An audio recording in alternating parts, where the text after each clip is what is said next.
I drug trafficked a bunch of drugs to Singapore. So I wake up and I fucking eat these mushrooms. Tons.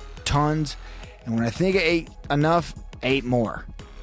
And they have like these crazy garden lights out there. So I said, I'm going to walk out to these lights about 45 minutes. These motherfuckers are going to hit. And somehow on my walk there, I end up in a barber shop. Okay? I end up in a fucking barber shop. These mushrooms are starting to kick in really hard. So my barber sits me down and he just starts cutting. I don't even remember the dialogue we had in between. He just starts cutting my hair. And he's humming as he's cutting. And he's cutting stuff.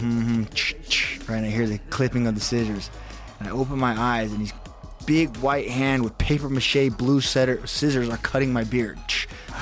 And he's humming. And for all you have ever seen the Kanye West movie or music video, This Is the Good Life, where the words come up in big bubbles. Poof, poof, poof. Losing sucks. You were born to win. Keep coming up. Graffiti on the wall. One word, two word. Losing sucks. You were born to win. Clip, boom. Right? He's humming the scissors cutting, making a music video in my mind, me watching Losing Sucks, You Were Born to Win. And I'm like, what the fuck is going on?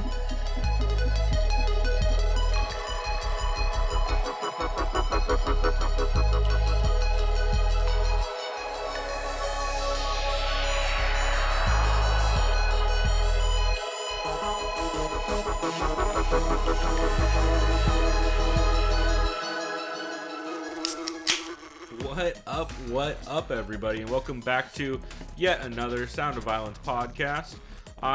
We are a podcast that talks about the MMA podcast you should catch, skip, and can't miss each week.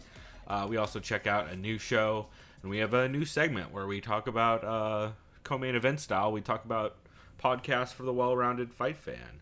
I am Pulver, and I'm here with my co-host, Chris Madaffer. What up, dude? Oh, man, well, what's up is my fucking temperature. My body temperature, that's definitely what's up. You all hot and bothered, bro? Yeah. I caught like some stomach virus or some shit. And I mean, to be fair, it didn't help. I was massively hungover 2 days ago, so that didn't help.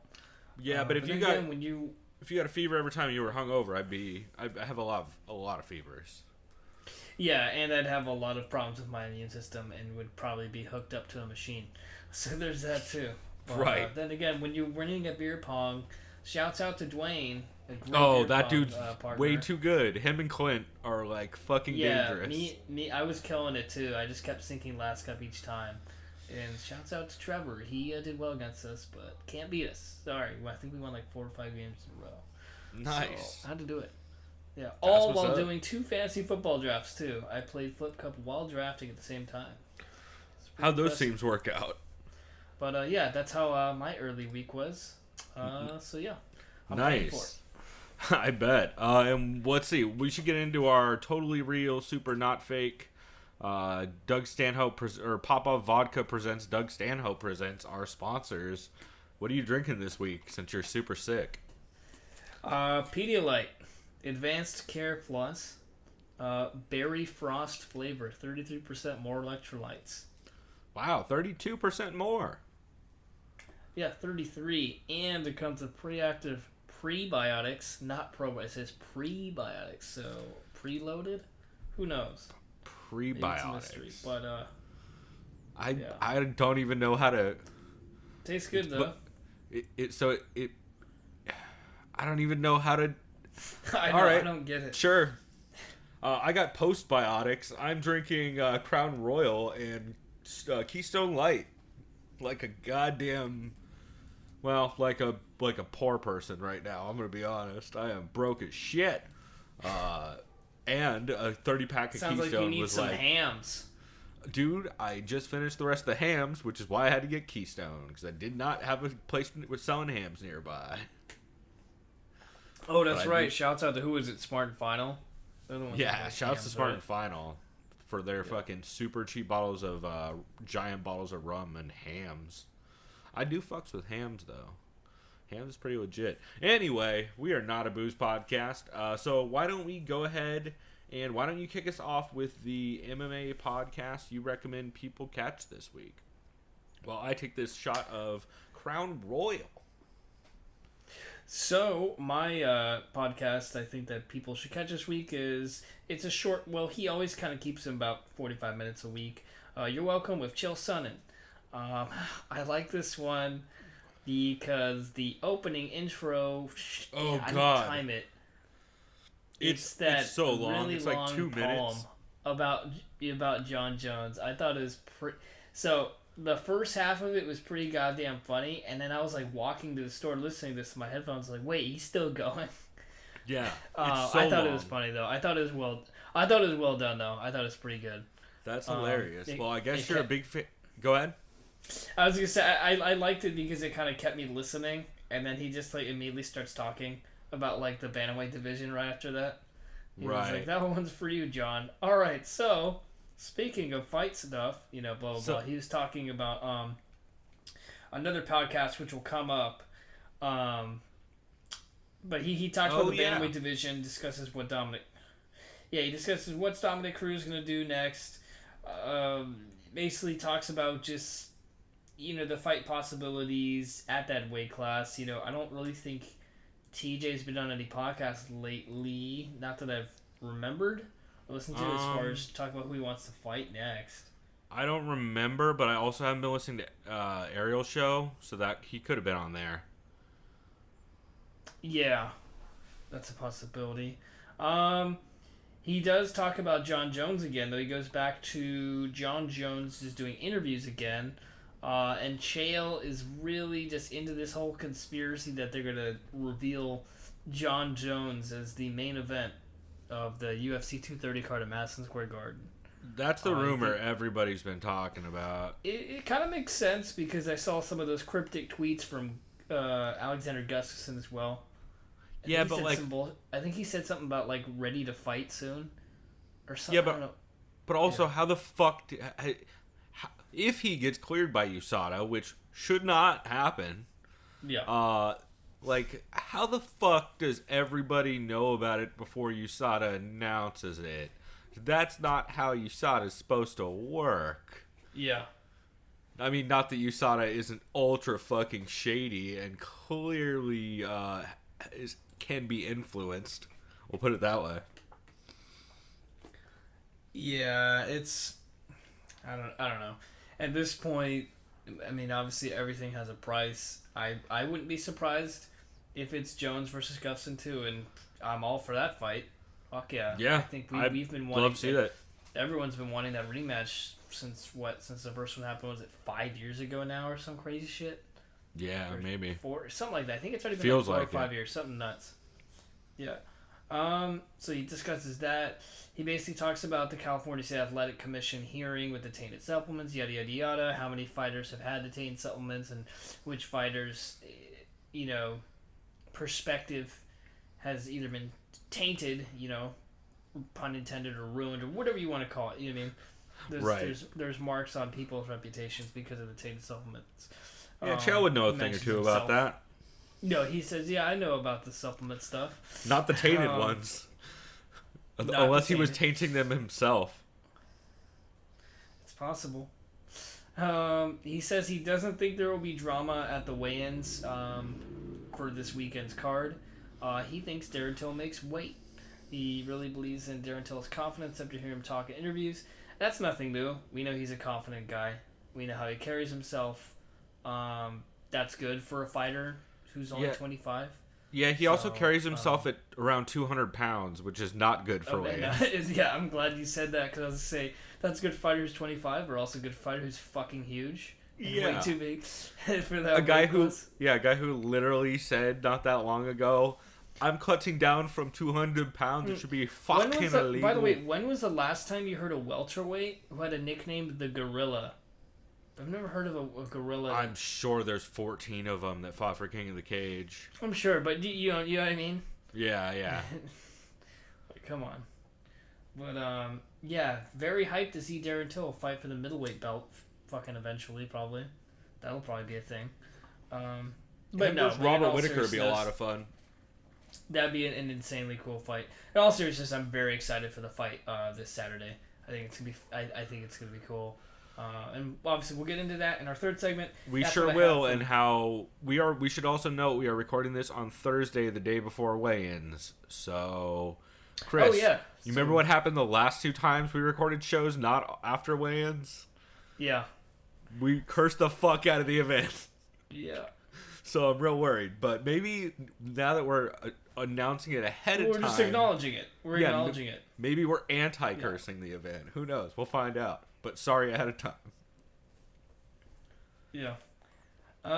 So how about you? Did you have a catch or multiple catches or? Yeah, I actually do have a couple catches, and that's because they're kind of tied together. Okay. My first catch, well, there's not like a 1 and 2, but the first one I listened to was Protect Your Neck, episode 91, which is Dan Tom's podcast, who is often on MMA Junkie Radio. Yeah, I really like that guy.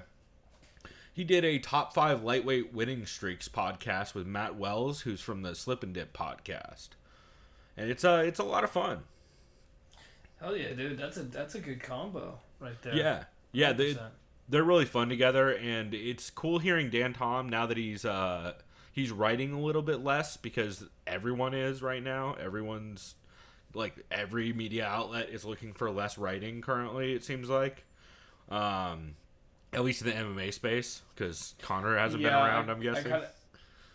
I feel like people want more kind of, I don't want to say it's from field reporting, but just kind of more hands-on stuff. They want that or audio video. They want, they mainly want more video, visuals. They want people at the events just reporting live what they see, and then doing write-ups afterwards. Well, it's because they make more money that way. Because you can sell better ad content that way. Yeah, and they'll send out people that they feel are comfortable on camera. They like on camera. Yeah, a presence. Yeah, exactly. But it was cool hearing them do a top 5 episode. They also had Invicta 31 on in the background because it was happening at the time. So there's like random notes about like, oh shit, Jandy Roba.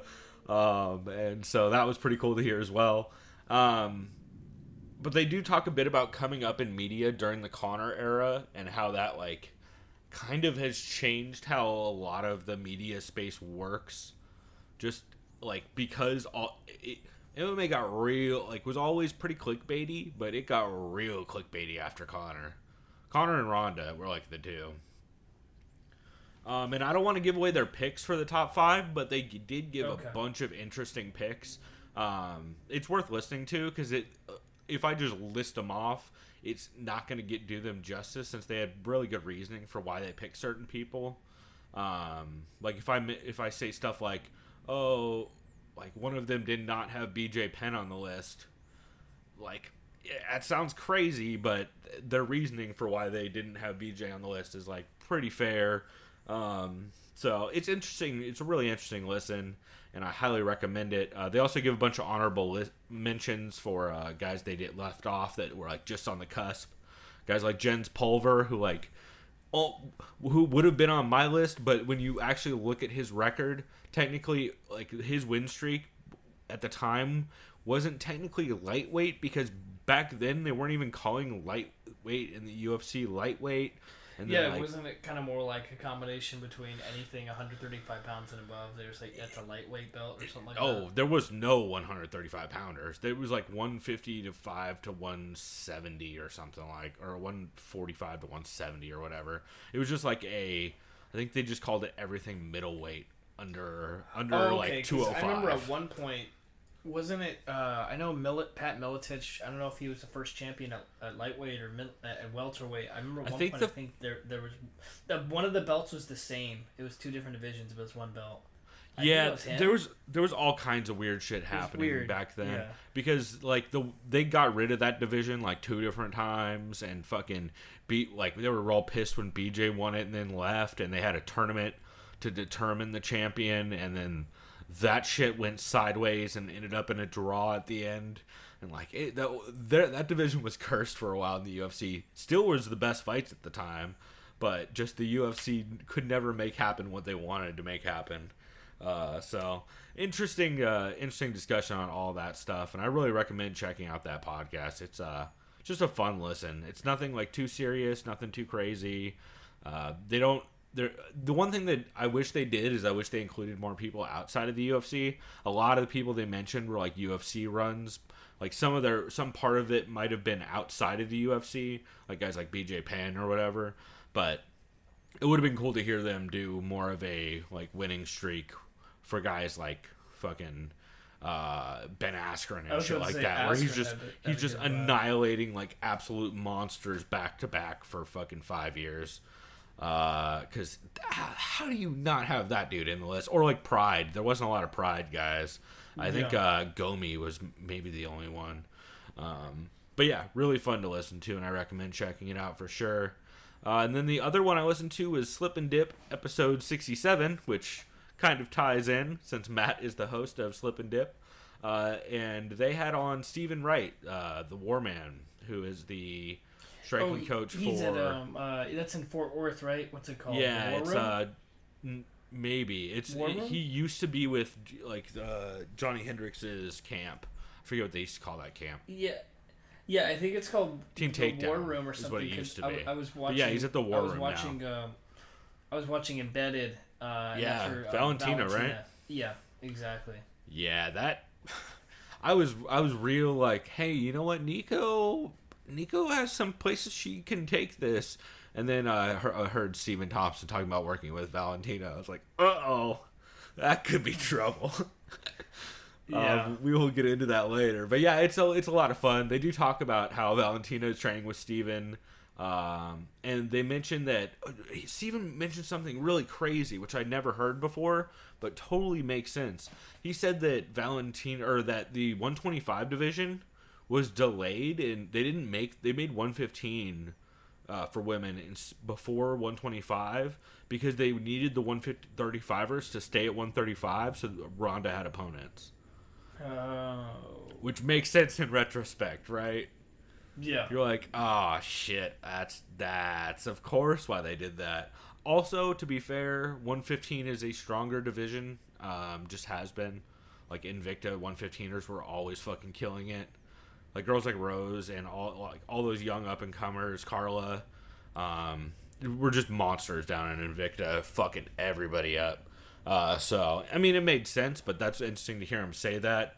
He did shout out a conversation with TJ DeSantis at one point about boxing weight classes.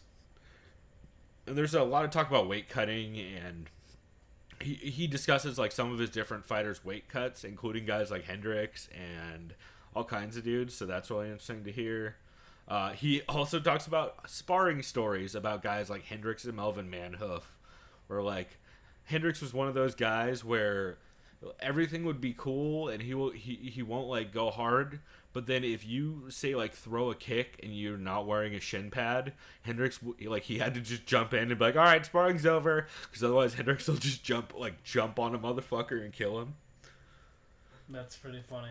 Yeah, he talks about guys like Melvin Manhoof who just like a guy hit Melvin and Melvin didn't even feel it, and Melvin stops and he goes, you need to throw hard because I'm going to throw hard as fuck. And the guy's like, oh, shit, okay. That would scare me. He's also Melvin Manhoof, though. So kind of what I would expect. Like, that's that Dutch shit where you're like, you throw everything as hard as you can to the body and legs, and then, depending on the dude, maybe to the head, too. You already know boss runes. Do you think I have feeling in these shins anymore? Keep it coming. Yeah, liver shot. Wait, do you see that baseball bat over there? Give my whole shins a whack. Exactly. Dangera. Yeah. Oh, man. But yeah, it's just a really fun episode. They also preview 228, and Steven gives some of his thoughts on it. I just really enjoyed that show. I always do. And I thought it was cool hearing those. I listened to those pretty much back to back, Protect Your Neck and Slip and Dip. And they were both just very good. And Matt was the common denominator. So big ups to that dude. Cool, man. That's awesome. Yeah, those are definitely two solid podcasts to listen to back and forth. Yeah, and Slip and Dip is really like coming together. The only thing that I wish I need to tweet Matt about it. The only thing that bugs me so goddamn bad, and it's he means well, and it's a good thing he's doing. He's just not quite doing it correctly. Is Matt talks? Matt has the mic positioned so that he's not talking directly into it.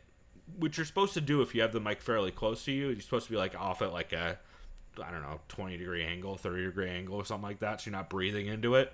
Yeah. However, Matt also looks at a screen to talk to Kendrick, which is about, it's just far enough that if he fully commits to facing Kendrick, he's no longer on mic. He's like slightly off mic.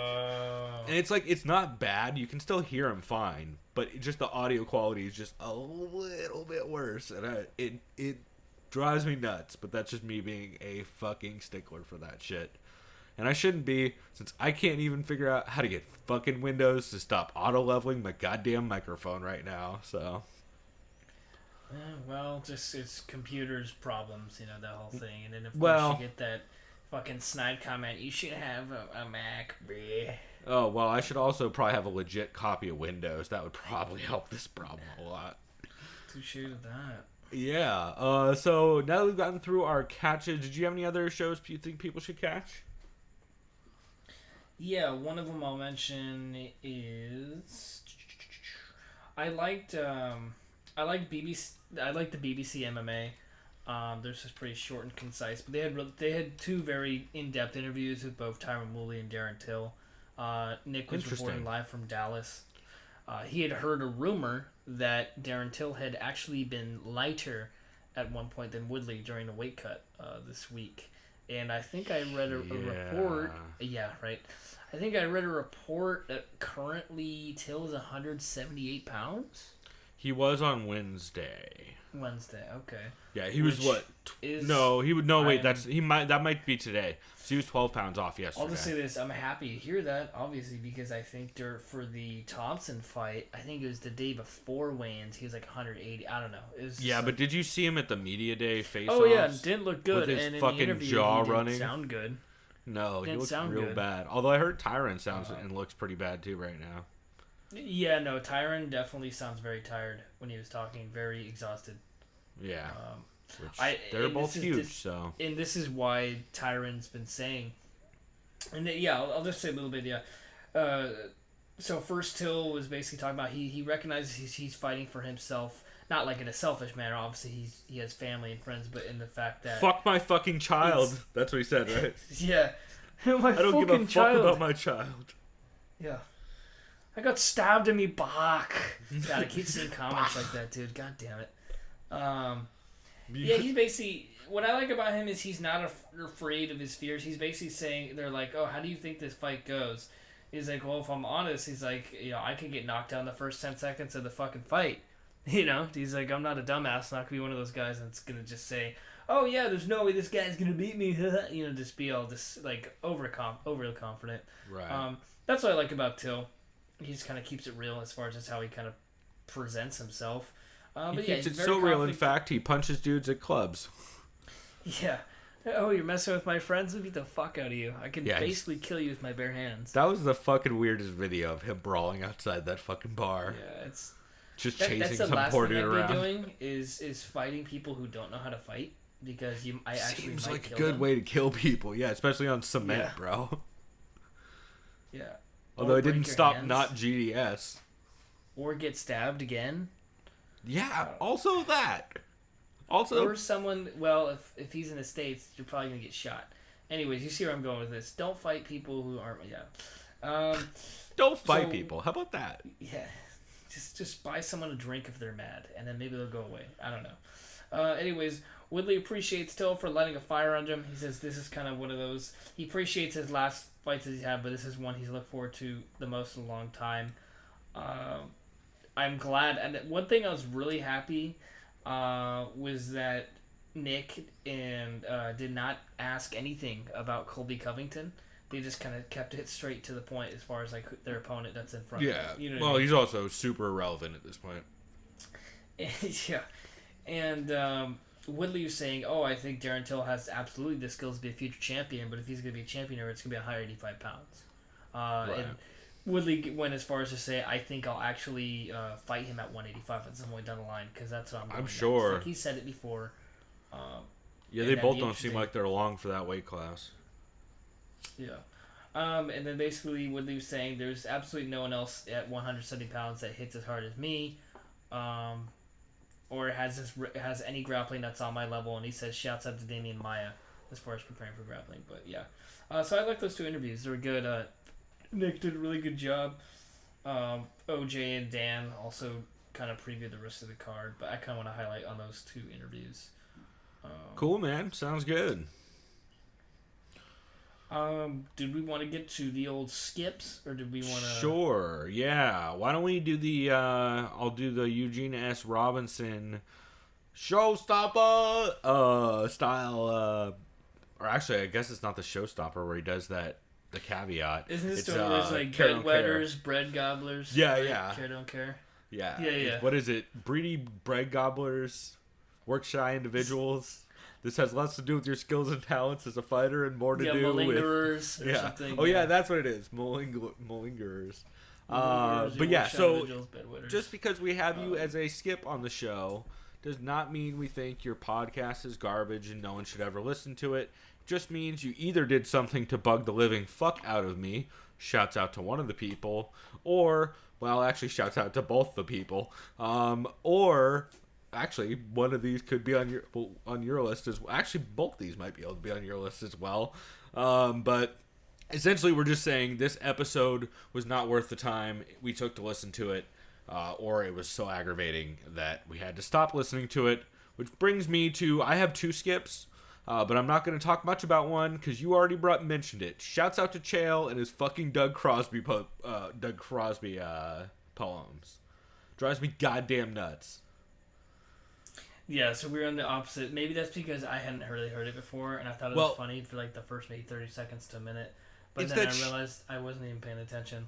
It's the shitty Doug Crosby judge who is also the guy who wrote the poems for Nick Lentz. Yep. If you remember him, Nick Lentz's poems about BJ Penn, which were fucking awful. And he's also the guy who writes for Colby Covington. Yep. So, yeah, I heard, like, 6... And also, like, it was in, like, the fucking cadence of goddamn Christmas Carol or whatever the fuck that poem is. The stockings were hung on John Jones' dick at night or whatever the fuck happened in that shit. It was the worst. And he thinks he's... it drives me fucking nuts. Anyway, so that's a skip. So why don't you get to your skip before I get to my other one, since it'll lead in well. So...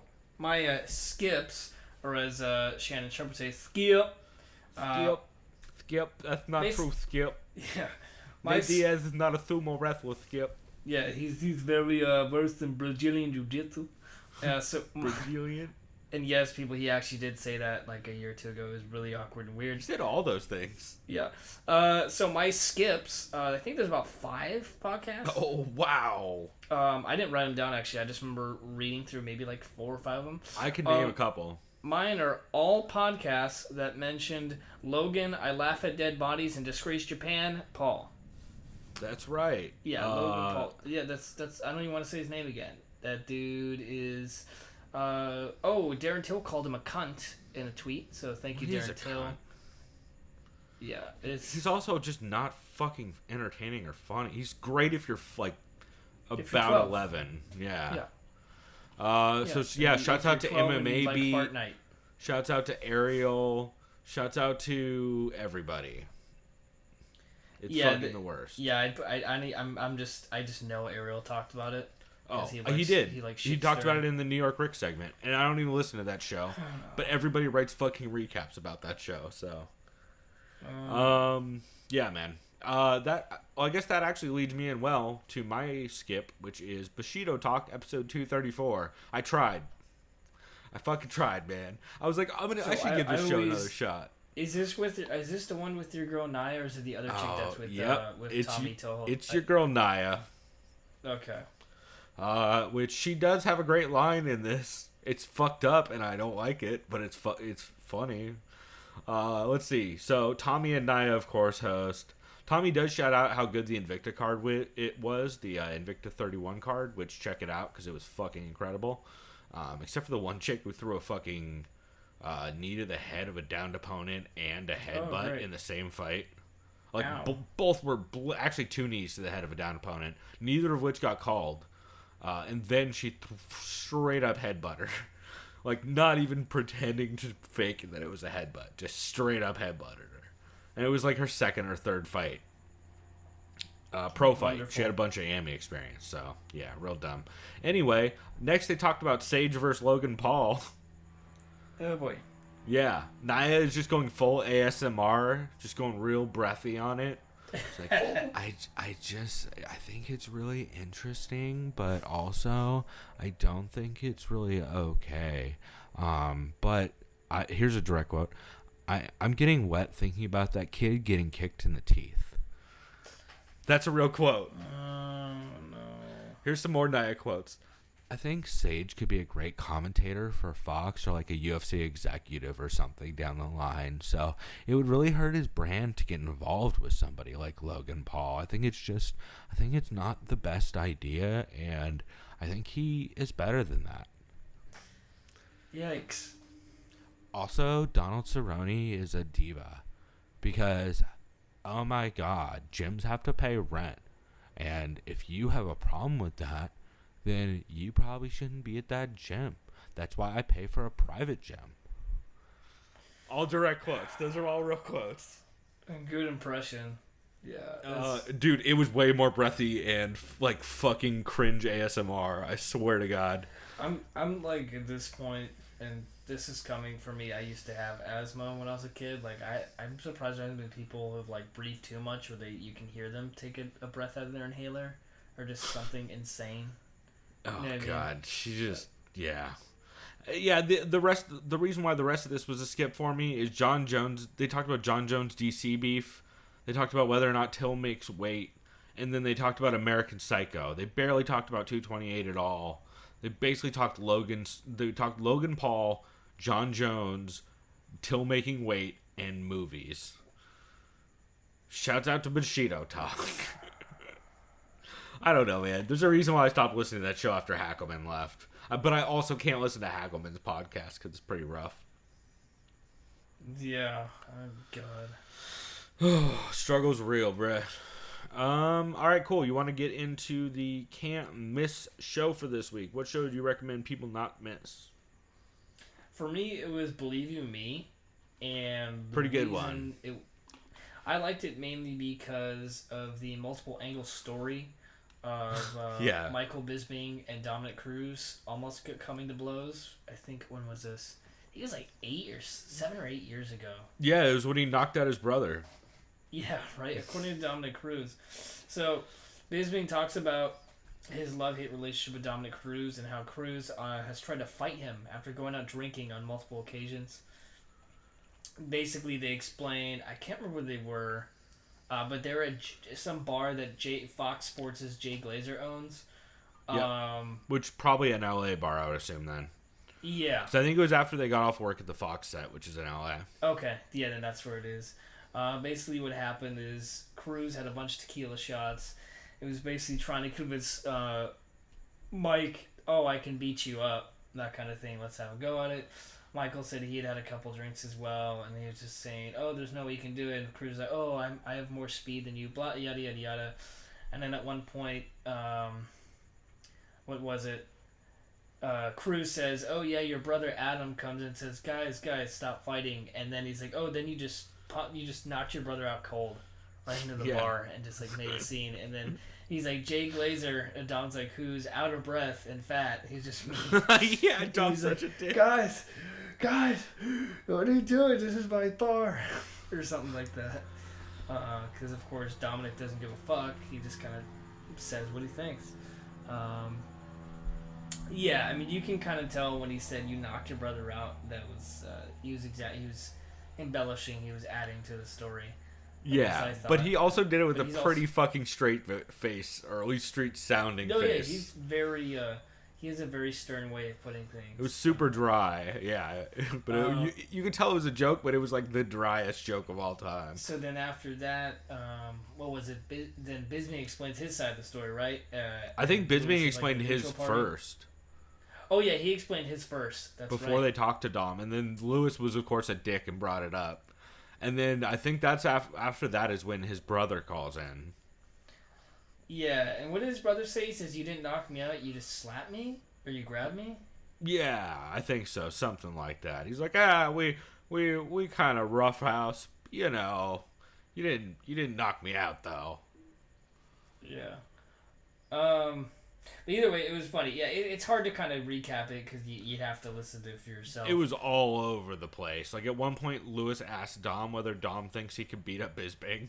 Dom's just like, abso-fucking-lutely. Yeah, I remember that. They also talked to Chael in that episode, which that's where Chael found out about that Dom was cleared and trying to get a fight with TJ. Yep. So basically, that is Cruz's whole point being on there. He discussed TJ's inability to brand himself and how the UFC gave him that rematch against Cody Garbrandt as a way to push TJ's brand, saying, hey, we're trying to help you out here. He's saying TJ's at like this crossroads now. He's like, oh no, what do I do? Even though he should be branding himself better. He's like, what better way to do that to avenge your last loss against me, the guy who beat you? All fair points. I think Cruz should have a fight, an initial fight first. I'd like to see him fight Marlon Moraes. Oh. Or Assunção. You just hate Dom Cruz, don't you? But the Moraes fight is not that... I don't know. No, I think that's the right thing. I want Cruz to fight TJ and Assunção and if I were to just choose, like, if you could choose right now, I would just do TJ Cruz right now. Let's go. I mean, I would just say, okay, just book it. You know. The only reason I kind of do want to see it is because Dom has that very close win over him, and Moraes and Assunção are like kind of tied for who's next. It's real. That's a real pick'em. Yeah, that's why I really think you should just Cruz TJ next, book it for like. March or some shit, and have him just start. Yeah, I don't know. Yeah, maybe you know what? Maybe you do Moraes versus TJ, and then Cruz and Assunção, since Assunção lost to TJ before, right? Yeah. Can you fight TJ? Yeah. The only thing is Assunção beat Moraes, so see how it's that huge clusterfuck. Yeah. God, that whole division is like that. And then everybody has a win over one person and a loss to another. Cody should fight Dom again. Again? Why? What does that do? No, you can't. No one wants to see Cody TJ 3 right now. Yeah, no. Oh, so man. Yeah. I know Cruz is training in Arizona right now. Really? Yeah, he's in Arizona right now. At least that's what his social media was saying a couple days ago. Probably working his wrestling? In Arizona. I think he was doing a bunch of cardio training and stuff and conditioning. That makes sense. But yeah, I liked that episode a lot. I thought it was funny. And I like how Bisping was just like, oh, let's just have my brother who's in the British Army just call. Just call in. Why not? Yep. So. Pretty cool. Yeah, I like that episode overall. Lewis likes to be such a fucking shit starter. Shouts out to the Punch Drunk Sports podcast this week, which I haven't heard yet, but I heard it's a fucking mess. So, yeah, I like that show. But, yeah, Lewis likes to fucking push buttons so much. And the whole time he keeps talking about how now he's a professional. Now he's, like, can beat up Bisping because he fought once. It is a joke, but still. Yeah. Cool, man. Well, do you want to get into our I guess I should get into my can't miss, right? Because you only had the one? Yeah, sorry about that. Yeah, I got distracted for a second. Yeah, I only had one. How about you? What was your can't miss? So, for can't miss, you guys heard on the intro something you might not have heard if you listened to Joe Rogan's podcast if it wasn't live. Donald Cerrone came on, and here are the notes. So, they edited out a story from the podcast. I'm just going to straight up say it because they aired it live. If it was like something where they didn't air it live and I just got the clip, I probably wouldn't out them. But they aired it live on YouTube, so fucking, it's not like guys like Justin Golightly weren't just live tweeting the whole thing anyway. But they edited out a shroom story that Donald Cerrone told, and as you heard in the intro, the line, so I drug trafficked a bunch of mushrooms into Singapore came up. Oh, of course. And then he talks about doing shrooms in Singapore, which is a fucking fantastic story. And I really wish they wouldn't have cut out the story about him doing mushrooms in Singapore. I wish they would have cut out the part about him taking mushrooms into Singapore. Because it was like one line, and then after that, it's like, I get it, because when you just hear him say, I smuggled into Singapore, it's like, well, obviously he did them. We just don't want you to be on record saying I did them. Yeah. You know, that's what it is. I get it. I get it, but you also could have just edited the word Singapore out of it, and it would have been fine. Yeah. Because I think he only says it like 3 times during the story, but it's a fucking great story, so... listen to the outro of this week's show. The music that totally won't have a Doug Stanhope-inspired reference at the end of it. If you've ever listened to Doug Stanhope podcast, you know what I'm talking about. Or look at our Twitter. Just going to mention that. Yep. Look at our Twitter and look for the Cowboy, and then check the caps locks, and you might figure, or the capital letters, and you might be able to do some math. Anyway... It was a fun episode. Cowboy came in and he says right at the beginning, I intentionally didn't eat breakfast so I'd get drunk fast and open up. Because they're drinking Budweisers, and it's like, I think 1 or 12 or 11 or something like that. So yeah, they're just hanging out drinking Budweisers.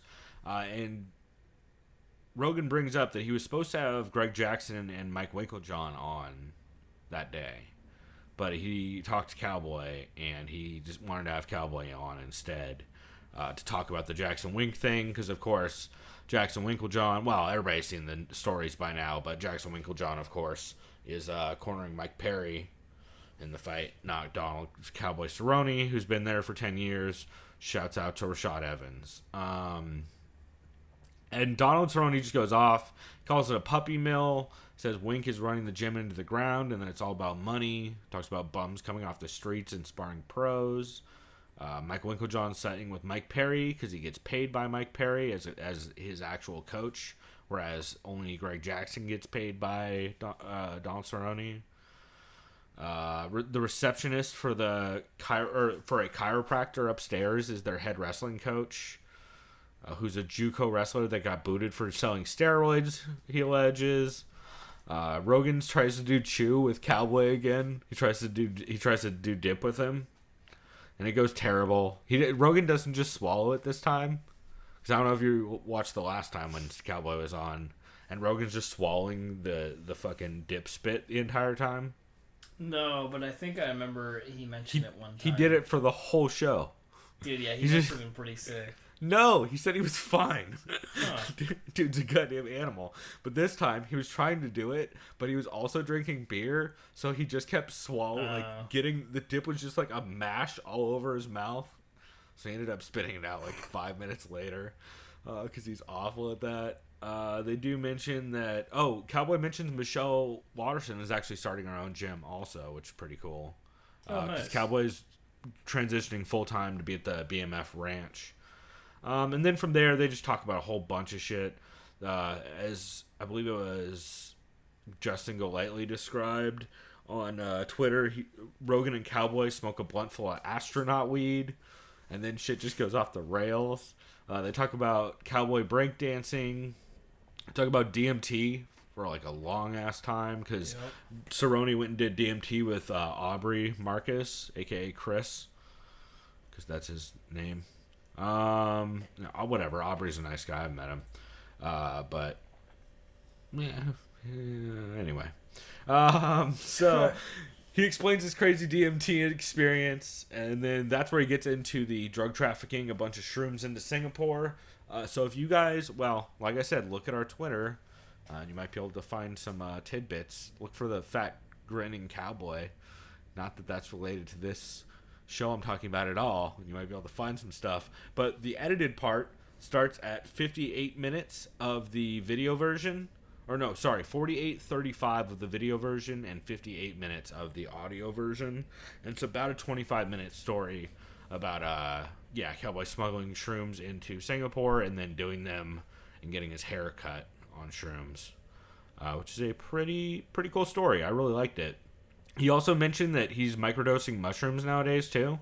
And he learned about it from a bunch of ex-gamers who say they all do it while they compete. Wow, that sounds insane, but Yeah. okay.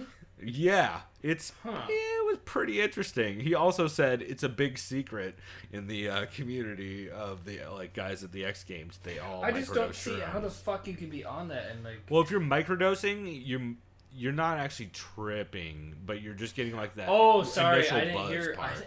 I didn't hear the microdosing part. I thought they were like legit, just like tripping and like. I was No. like, dude, how the fuck can you like do shit on a board? Like, okay. They're not like yeah, melting mid 900 Yeah, or yeah, whatever, you know, Yeah. or 1080, I Okay. guess nowadays. Yeah, imagine Tony Hawk going 9 or Bob Burnquist. Like he like sees himself like falling into a black hole. Like I'm guessing. I don't know this at all for a fact, but I'm guessing most of the guys he's talking to is like maybe not Travis Pastrana, but most of the motocross guys. I would assume is who Cowboy Cerrone's hanging out with. So yeah, really interesting. He also then tells a crazy story about cave diving and almost dying. Oh. Which is pretty fucking wild. Like he literally almost died. He was like in a cave underwater for like, I don't know, a long ass time in all soot, so you couldn't see anything. So you're just feeling the walls, trying to figure out how to get out. Yeah, Fucked up. It's a really fucked up story, but it's very interesting. I recommend listening to it. Some people have clipped it up on YouTube if you want to check for that. And then he does mention also, which is I'm super fucking hyped about. He's starting a new show like the one the Tap Out guys put him on originally. Which shouts out. I have that box set. You can get it on Amazon for like $20. The box set of DVDs of the old Tap Out show. I don't think there's a lot of them left, so you might want to do that. But it's pretty cool because they basically just traveled around looking for young fighters. So he says he's working with Fight Pass to try and do it with them. And I would totally watch a show where Dominick Cerrone just travels around and puts on fight cards with like Amis on it, trying to like pull him for his team. Sounds pretty fucking dope. Oh yeah, dude, that's sick. That's something that I'm definitely gonna have to check out and listen to. Yeah, there's the rest of this show is just crazy. They talk a lot about time travel and where they would want to travel back or forward in time to. Cowboy learns that pirates were gay, which he didn't know previously. And then he has a real come to Jesus moment, no pun intended, about how he feels about cowboy or not cowboys, pirates. He also has been competition gun shooting on horseback recently, as well as dirt truck race. He's going to be dirt truck racing in January. The trick about it is there are no dirt tracks to race to practice on, and he doesn't have one of the professional racing trucks. So he asked about am I going to get to practice or anything before this? And they're like, yeah, you get to do 5 laps around the track first. Wow. So that should be a fucking mess because he's driving with pros too. Yeah. So that should be interesting. I think it's called the Chili Bowl. So keep an eye out for that. Fitting name. And then so the time travel and the pirates talk eventually leads to Cerrone talking a lot about getting in trouble for using the word faggot, like a while back. I think whose fight was it? No, it was when Daniel Cormier beat Anderson Silva. That's what it was. He fights like a fag or something like that. Yeah. Yeah, and then he tried to clarify it with like the classic thing you should never do, where he goes, "No, I didn't mean faggot like he was gay. I meant faggot like he's a bitch." Yeah, dude, that doesn't help. It doesn't help at all. And then he also talks a lot about gay dudes and transgender people, and they shout out Derek Lewis's Instagram. So it was a fun podcast, and I understand why they cut out the Singapore story, but it's such a fucking good story. So yeah, maybe look at our Twitter if you're looking to figure that out. Cool, man. Is there any new shows you listen to that you wanted to shout out? I don't believe so. No, unfortunately not. Or well, yeah. I mean, there was the one, and it was funny. You had sent me the link to it, and I watched maybe about like 10 or 15 minutes of it, and I remember I meant to bring it up. I guess it's because we did a commentary last week, but I remember that's when I meant to bring it up. But yeah, Frenemies. You probably I don't know if you wanted to plug this as well. Yeah, that's actually on my list. It's fucking great. Yeah, it's with New Zealand's own Dan Hooker and Israel Adesanya. I thought it was. It's also funny. Really good. Really good production on it too. really good production, really poor posting. You can't. It's not an actual podcast. It's not on any RSS feeds. It's not on YouTube. It's just on this one website that's New Zealand. That's from New Zealand. Yeah, it's like Maori TV, something like that. Is it even Maori TV? It's something weird. It says Maori. That's at least. Does it? I don't have it pulled up. So yeah, yeah. But it's definitely it's a lot of fun. I think in that episode they talked about, what was it? The Lincoln card, right? Yeah, Nebraska, the Gaethje Vic. Yeah, it's a really fun episode. They basically just talk about some of the fights. Izzy got distracted during a lot of them, and they also talk about how it's. I think what was it? Dan said every time he watches a fight for the first time, he's just in just bleed mode the entire time, so he has to go back and watch it a couple times after that. And they also shout out Angie Hill, or not Angie Hill. They shout out Ellenberger for retiring, and Gaethje. They did a really good breakdown of how Gaethje stopped James Vick by faking with the left and then leading the right hand to the where Vick's gonna be, not where he's at, and that's how he caught him. It's interesting hearing them break that down, since they're both very good at cutting the cage and finding big strikes through feints. Cool, man. So yeah, that was a lot of fun. They also talked a little bit about Izzy's upcoming fight against Brunson, and they talk for a couple minutes about Till versus Woodley and Conor versus Khabib. So yeah, I really like that show. I'm definitely gonna be listening to it going forward. Oh yeah, man, me too. I like those two guys together. Yeah, they're a lot of fun. Let's see. Some other shows I listened to, I'll mention briefly. Eurobash, episode 1 with PT Carroll from MMA Fighting. He had Niall McGrath and Neil Seary on. I think it's Niall. Anyway, he had the guys from... Niall is PT's co-host on Talking Brawls, the severe MMA related show. I don't know how to describe that shit. And then Neil Seary, of course, former UFC fighter. The episode dropped on August 27th. They just started this show. This was episode 1.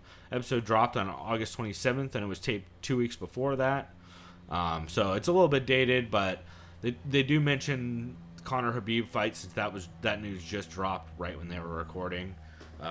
Which they talk a lot about how goofy it is that they're selling UFC 229 with the bus footage. When Dana was like, "Oh, this is the most disgusting thing." Yeah, everyone was calling that at the time, so yeah, that's does not surprise me. Javier Mendez calls in, talk about Khabib and Conor facing off. Javier's audio it sounds like it's coming off of a laptop mic and then being recorded through the mic they're using.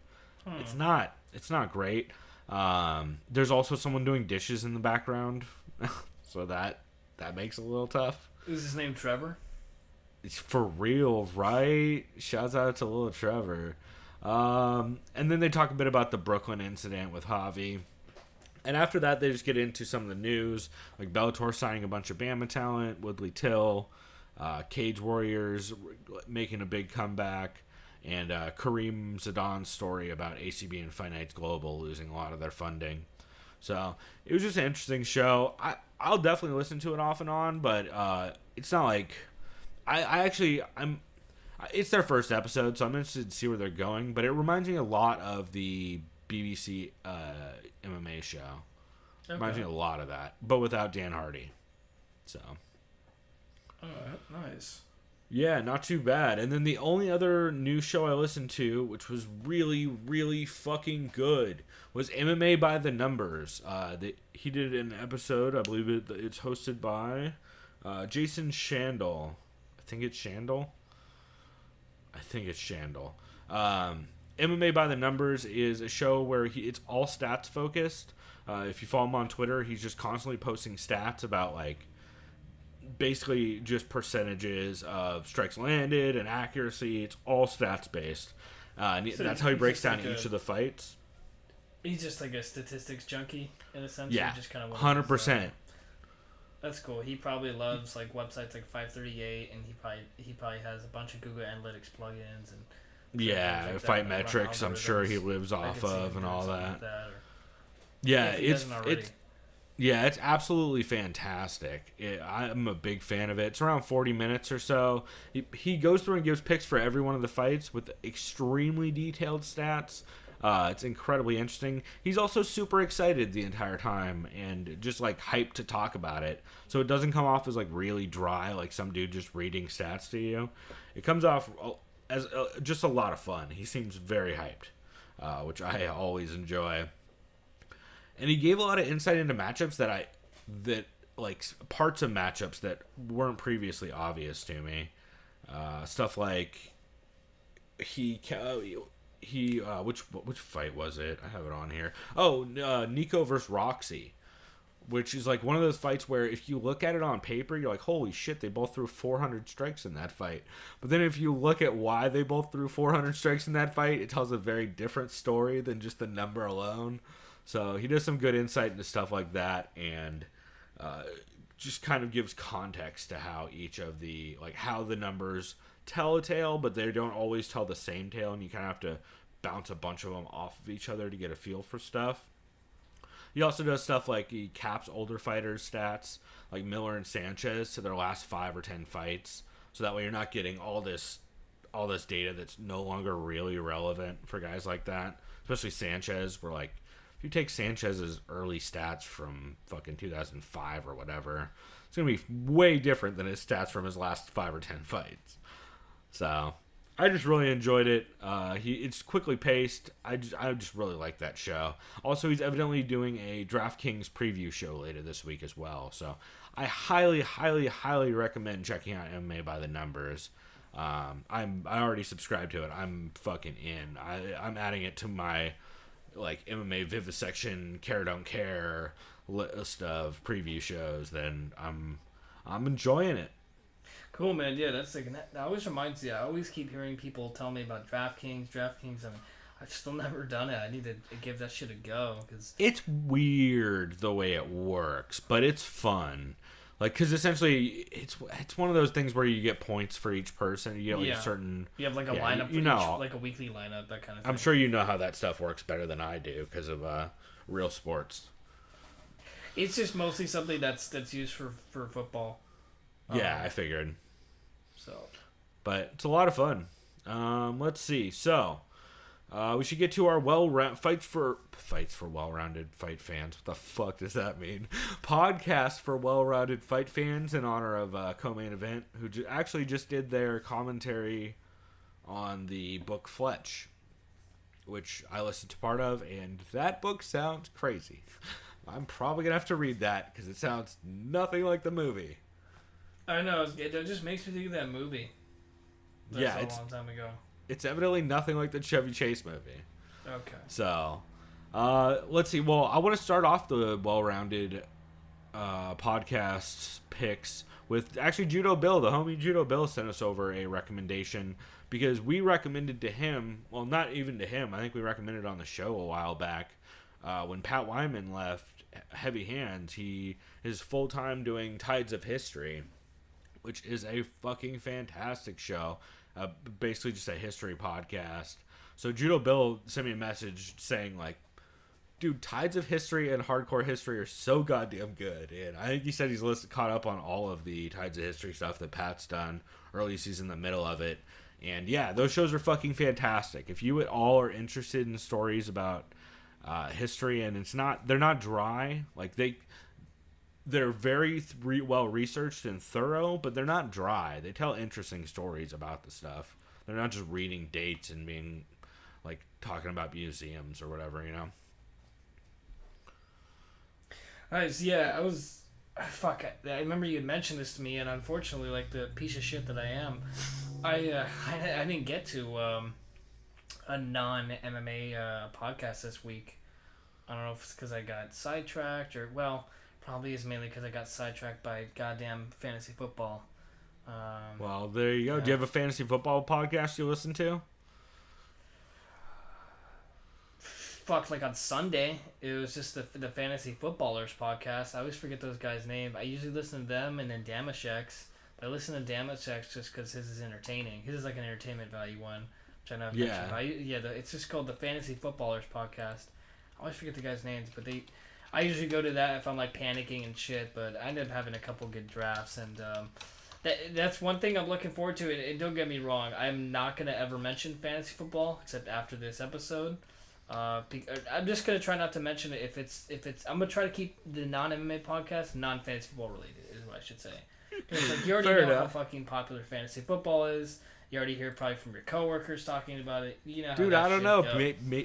A lot of people like fantasy football, and if worst case, if all you come to this show with for well-rounded people is fantasy football podcast recommendations, then fuck it. That's what you're listening to. Yeah. I will have a lot of booze recommendation ones on there, and so I don't know.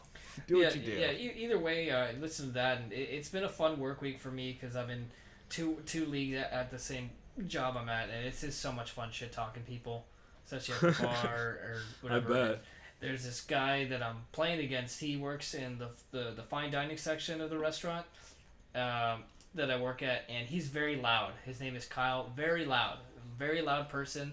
You pretty much need earplugs whenever he's within earshot. Is he deaf? No. I asked him that. And, he was wow, offended, that means he is but loud. You're very loud. Yeah, he's just a very loud person. And I remember That's during funny. the draft on Sunday, most people had to tell him to literally, hey man, can you just shut the fuck up? Like, just like that. Just very blunt about it. And he's just like, no man, I don't know. I can't help myself.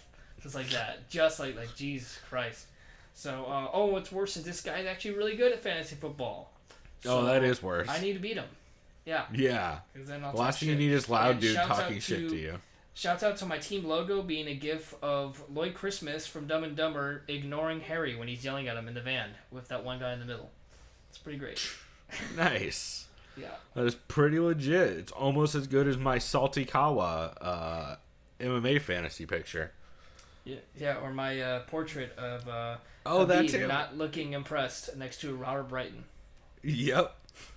Pretty good.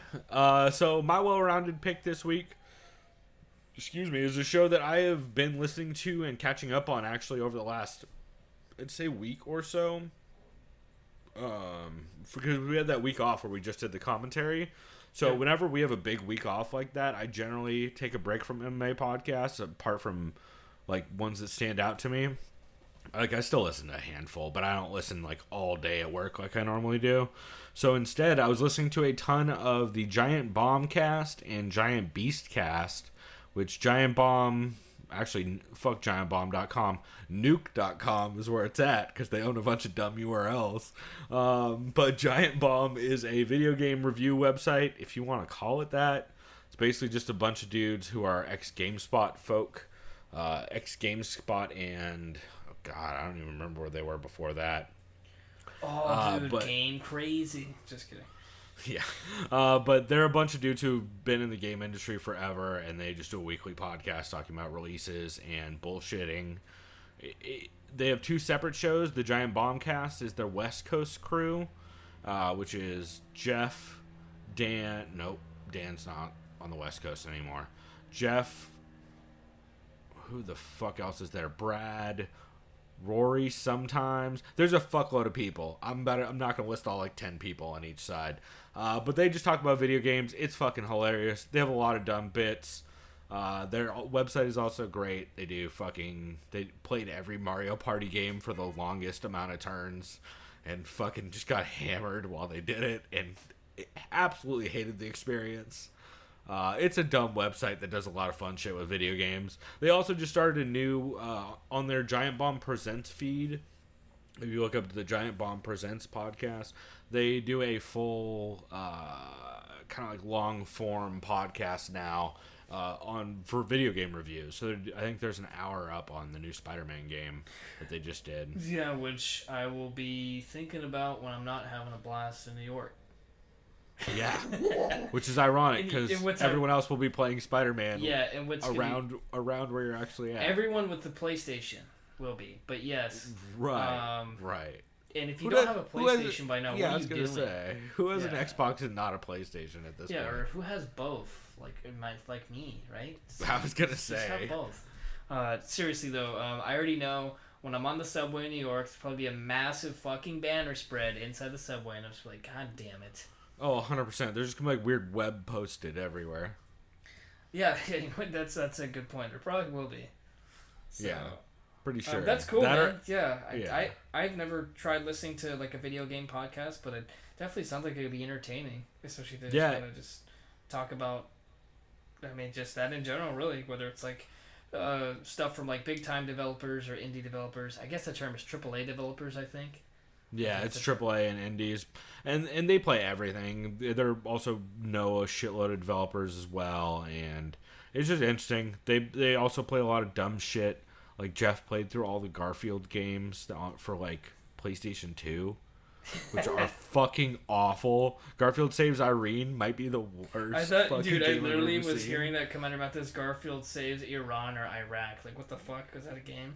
I mean, it's almost that racist. They go to Mexico Town, I think, at one point. Mexico Town? I'm pretty sure it was called City not Mexico available? Town. No, Not a yeah, I thing? don't know what they did. Or Too Also, Dangerous? yeah, it's so fucked up. It's a fucked up thing. Anyway, we'll stop talking about that. But if you guys want a video game podcast, that's one where they mostly talk about newer stuff. Newer stuff and Windjammers. Shouts out to Windjammers. Anyway, is there any other MMA podcasts you wanted to give a shout out to? Yeah, briefly. Heavy Hands, I think I mentioned? No, I don't think so. Heavy Hands was good. Phil and Connor basically think this fight is going to be like Marquardt versus Woodley, or no, this is Phil, excuse me. He says this is going to go like Marquardt versus Woodley back in Strikeforce, or Till's going to miss weight, and it's going to be a terrible fight, and then Till wins anyway. So that just fucks everything up.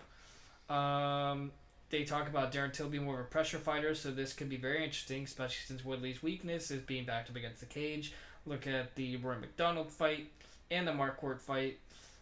Till will need to throw multiple rhythms with his left hand. I think mostly they said they want him to work that jab. Yeah, which he doesn't really But then do they a kind of ton. both say, didn't they both kind of say, well, it's going to be a boring fight anyway? Yeah, they're convinced. I mean, they've been hinting at it for like the last couple shows that they think this one's going to be fucking rough. Phil likes Till by second round TKO because of pressure against the fence. So it's going to be boring, but then he says second round TKO. That's what had me confused. So I don't fucking know. I think he's hoping for a second round TKO. I think he's I think expecting a lot of staring at each other. Yeah. I saw Zane Simon post up the video of the face-off where they were both looking very dehydrated at each other, and no one would turn away. And Zane's like, "Oh, cool to see they got round one underway. I'd give it 10-8 to Till because Woodley backed up a little bit." Yeah. Like, He had it's pretty good. 1 point deducted because Woodley had his glasses on initially or some shit like that. Right.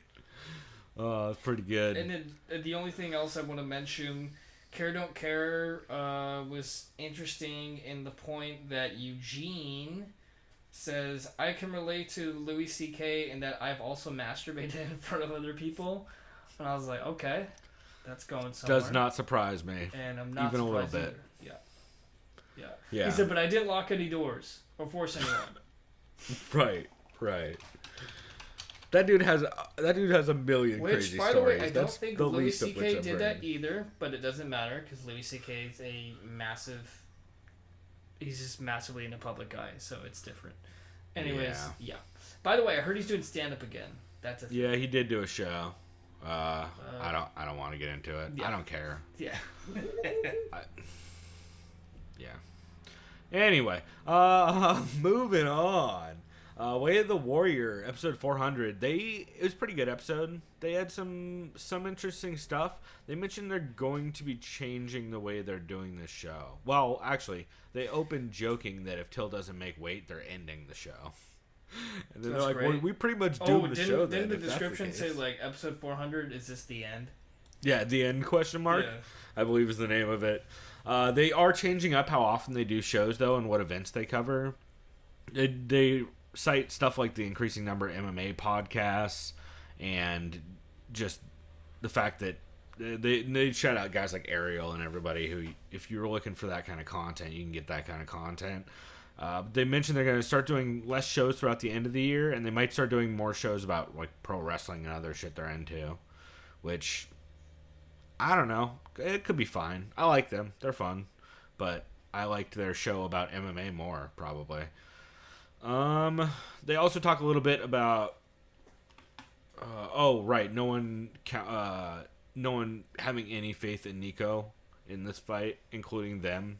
Just like no one knows who she is even. It's a shame. Which is kind of frustrating. And then who else do I got? Jordan Breen's show. The only thing that stood out to me, I mean, it was Jordan Breen's show like it always is. It was great. They talk about how goddamn big Rumble's looking nowadays. And then he's like kind of trying to be a heavyweight, or he's like progressing towards that. He's like, I don't think he can make heavyweight anymore, bro. He's fucking huge. Would you dare say it's illegal for him to be in a heavyweight division? Yeah. Should be fucking illegal. Let's see. So TJ in that show does shout out that they're going to be doing a between rounds roundtable, and he also talks about rumors that Invicta might be moving to monthly events, which would be fucking dope. I'd love if there was an Invicta card once a month, so I'm hoping that happens. Real quick, I hate to interrupt. Yeah. Can you hear some asshole with this beeping shit in the parking lot or no? No. All I can hear is this stupid fucking dog on the other side of this door jingling its collar. Okay, because someone was just yelling at someone outside, and I was like, please, I fucking hope you can't hear that. Okay. No, I can't hear it at all. That's why we closed the window before we record. Yeah. I think the only other two ones I wanted to shout out, Coast to Coast Combat Hour. They did an episode called MMA Forethought for UFC 228. They gave their picks, essentially, how they think a lot of people are sleeping on Nico, and they made some good points for why. And they are taping it far out. They did mention they're taping it far out from when the weigh-ins are happening, so they're nervous about the main event. And then they discuss how 2:30 main event is still not announced, which a lot of shows talked about this week, actually. And then shall see. Yeah. I still think they're trying to get John Jones. They're not going to. They'll probably end up pushing Nate Diaz in the main event, and then Dana will be like, I mean, he's still not really a draw, but yeah. And then Submission Radio did a preview for UFC 228. John Morgan Skyped in from his Airbnb in Dallas. Talked about some good places to eat since he's from there. And then talked about the Cowboy and Jackson Wink beef a bit. And gave his picks for 228. And Jimmy Smith Skyped in to preview the card. Just a fun one. I liked it, but nice, yeah, nothing stood out too much. So that's something I gotta catch up on. Yeah. Oh, also, I heard this week that, well, actually, Below the Belt did talk about how evidently Chen, the producer, is good friends with Chris Loxamana, who, of course, if you guys don't know, Chris Loxamana is from the Adam Carolla show. He's the producer over there. So it's funny that they're friends, and they talk a lot about Carolla's Warehouse and Carolla's podcast. I thought that was cool. But yeah, it's about all I had. The only other news I had is Luke is back from vacation, so the MMA beat is back, I believe, today when we're recording this on Thursday. And then next week he'll be back with the MMA Hour. And DC is going to be on the JRE, or he was supposed to be on Joe Rogan's podcast this week, but they couldn't make it happen, and they're rescheduling. Because evidently Elon Musk is on later tonight, which will be a fucking shit show. Yeah, especially with the whole cave. Everything as of late.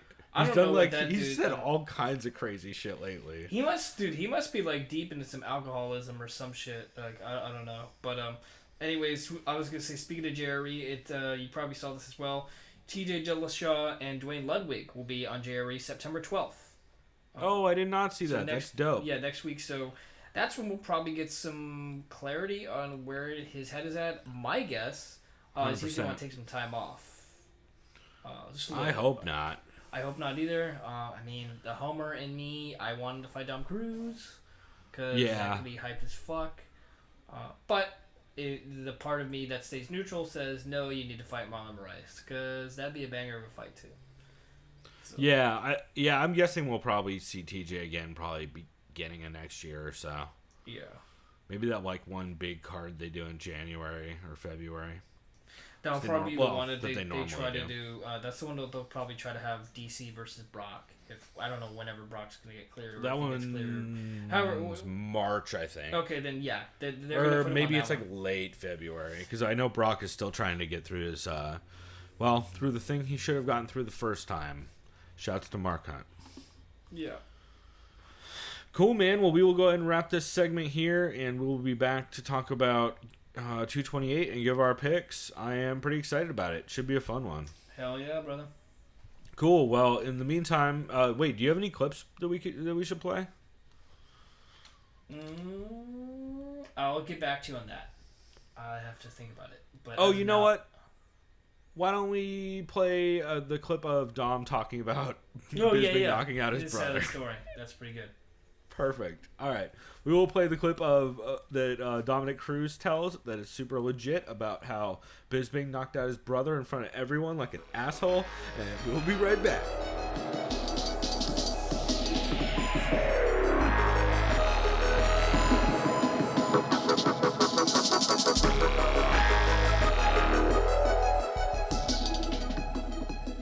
We get to the bar. He has a couple champagnes. He's like, "Oh, okay, I'm gonna have a couple of these champagnes. They'll be all right." And then a couple of his friends fly in from Manchester, including his brother. And when they get there, Michael's happy now. Now he's really good.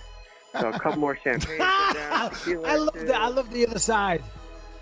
And then we're drinking, we're having fun, chilling, and then we get into this area where we're all trying to figure out what we're gonna do. And Michael looks at me and I said something pretty, probably a little below the belt, and he gets a little bit upset and he grabs me by my shirt and crinkles it up. He goes, "Listen, you little shit, I'm not going to take you talking to me like that anymore." And while he's looking at me, I kind of look behind me and I'm like, "Are you talking to me or the guy behind me?" And then he just snaps. And all of a sudden, Jay Glazer comes in. He goes, "Hey," and he's like, Jay Glazer separates us. And he's like looking back and forth with his arms out, all fat and out of shape, breathing hard out of his nose. And he's like, "Listen, guys, you can't do this in here. This is my establishment. You can't do this." And then all of a sudden, Michael Bisping's brother comes out of nowhere and he goes, Bisping, stop it. You're going to get us in trouble." And Bisping just, sleeps his brother in the middle of the club, just lays him out.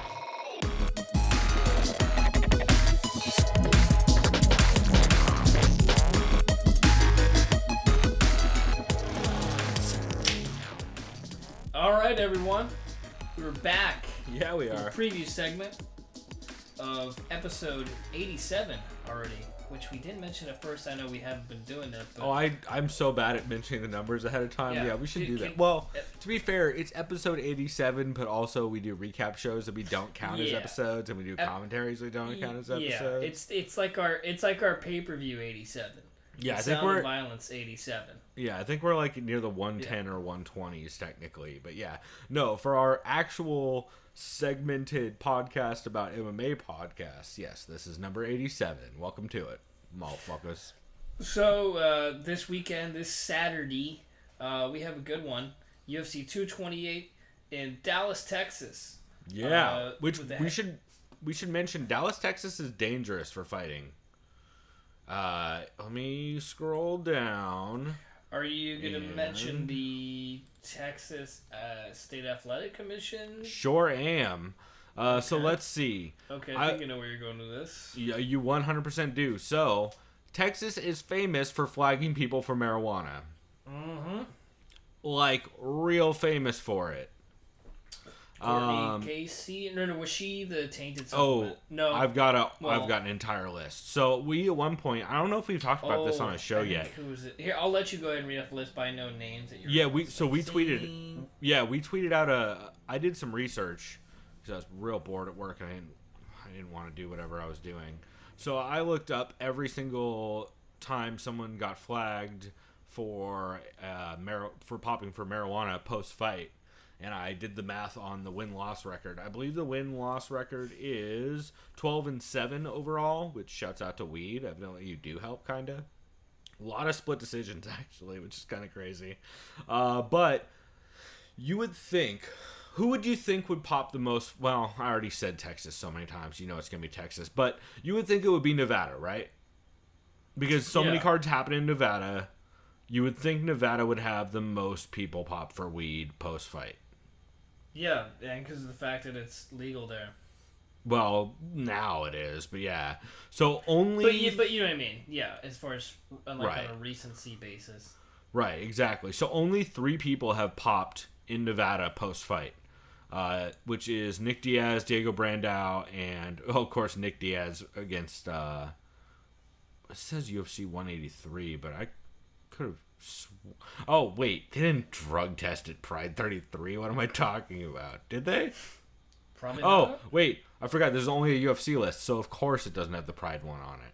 Well, if you want to count Nick Diaz and Pride 33, which is almost a UFC event, you can count that as well. But Nick Diaz at UFC 183 against Anderson Silva, Diego Brandao at UFC 185, and Cynthia Calvillo at UFC 219. You would think that would be the most the place most people would pop, because so many fucking cards happen there. However, since Texas has 0 tolerance for weed in your system, which essentially means if you smoke any amount of weed, I would say 45 days out. I think that's like a safe amount to where you're probably good after 45 days. Yeah, because 30 days is like real on the edge. Yeah, and also depends metabolism and all that. But so Texas has had 1, 2, 3, 4, 5 people pop for weed post-fight. 3 of which were on the same card. Oh, was that the one? So can I guess who the fighters are on that same card? Sure. Probably Cynthia Calvillo and Kelvin Gastelum. So Cynthia Calvillo was actually in Nevada. Okay. Kelvin Gastelum was in Brazil. Oh. So, and Oh, yeah, because that's when he beat up Vitor. Jacare, right? Or no, it was Vitor. Yeah. He fucked up Vitor and they got all angry. So the order goes: Francisco Trevino, who lost to Sage Northcutt, popped for weed in Texas, UFC 192. Nico Price popped for weed.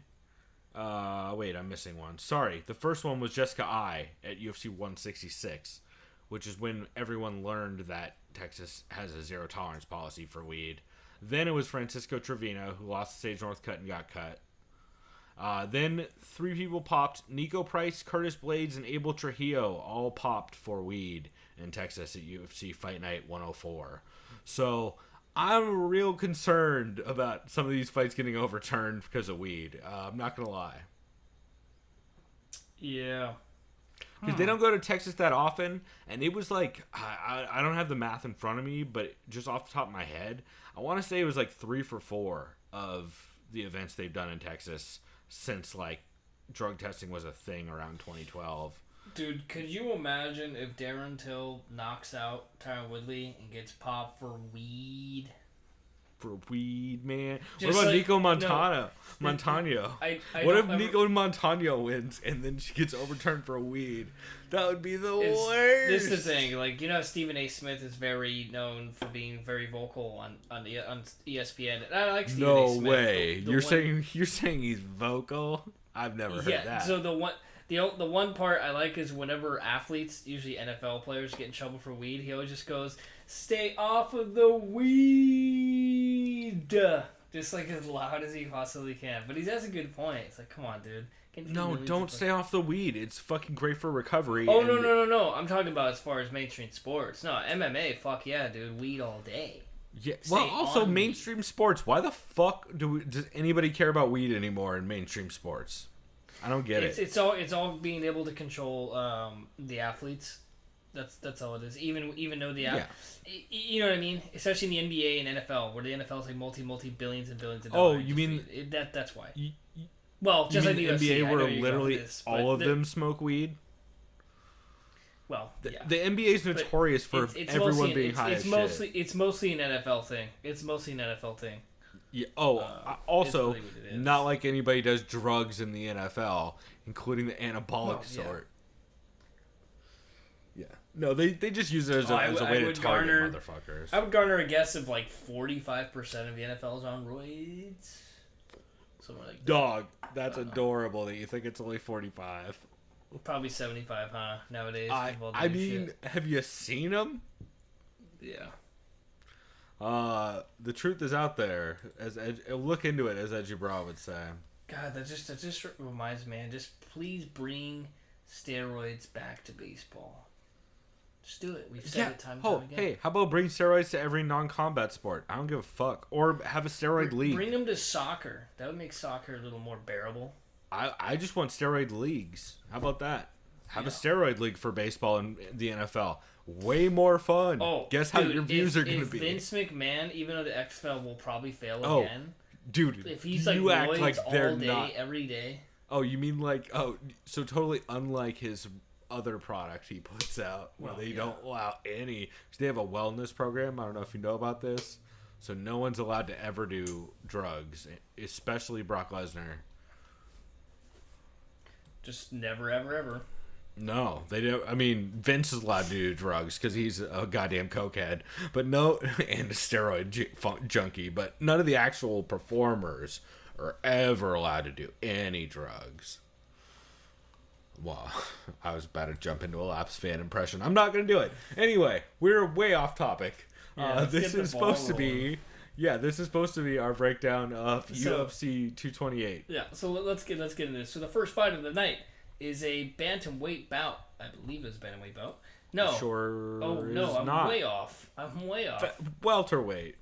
It's a welterweight bout between Frank the Crank Camacho, a.k.a. President Camacho. That's right. Going up against Jeffrey Neal, the Hands of Steel. There it is. Frank Camacho has a record of 21-6 professional bouts. Last time we saw him, he lost a unanimous decision to Drew Dober this past January. Yeah, which Dober looked fantastic in his last fight. Yeah. And before that, he was flip-flopping between wins and losses to a win over Damian Brown and a loss to Jingliang Li. Jingliang Lang.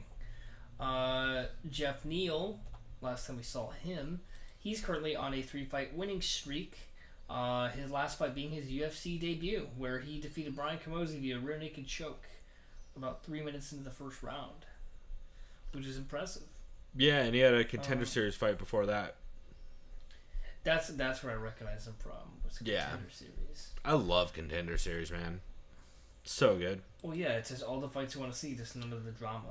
And none of the fucking commercials. Those fucking cards are paced incredibly. It's like Invicto, which finished in like 3 hours or something. It was the fucking best. Why the fuck? Oh, never mind. I got real confused because I saw a giant Shake Junt logo on the... Oh, yeah, dude. Frank Camacho kind of looks like Robbie Lawler, at least in this picture. On Tapology. Oh, yeah. Actually, yeah, a little bit. A little bit. Or giant Jose Aldo. Yeah. So, trying to remember how all I remember is Camacho's a guy who doesn't mind getting backed up against the cage and just fucking exchanges, just throws granades. Yeah, and he's got a pretty good gas tank for the amount of volume he throws. Well, he depends on the fight. Like Camacho is an orthodox brawler and he has some solid judo, but he gassed pretty fucking hard when Dober put a pace on him in the last fight. And then Jeff, from the 3 minutes I've seen of him, plus Contender Series, which is another 2 minutes. So I've seen a total of 5 minutes on this dude. He seems to be a bit of a pressure boxer, or a pressure southpaw, rather. Like, he definitely goes out there and wings some fucking hands, but... Then he gasses him out and takes him down, and he gets the sub. And I'm going with Neal. I'll say it now. Really? Yeah. I know Camacho's not afraid to exchange back, but I really see Neal taking this fight to the ground.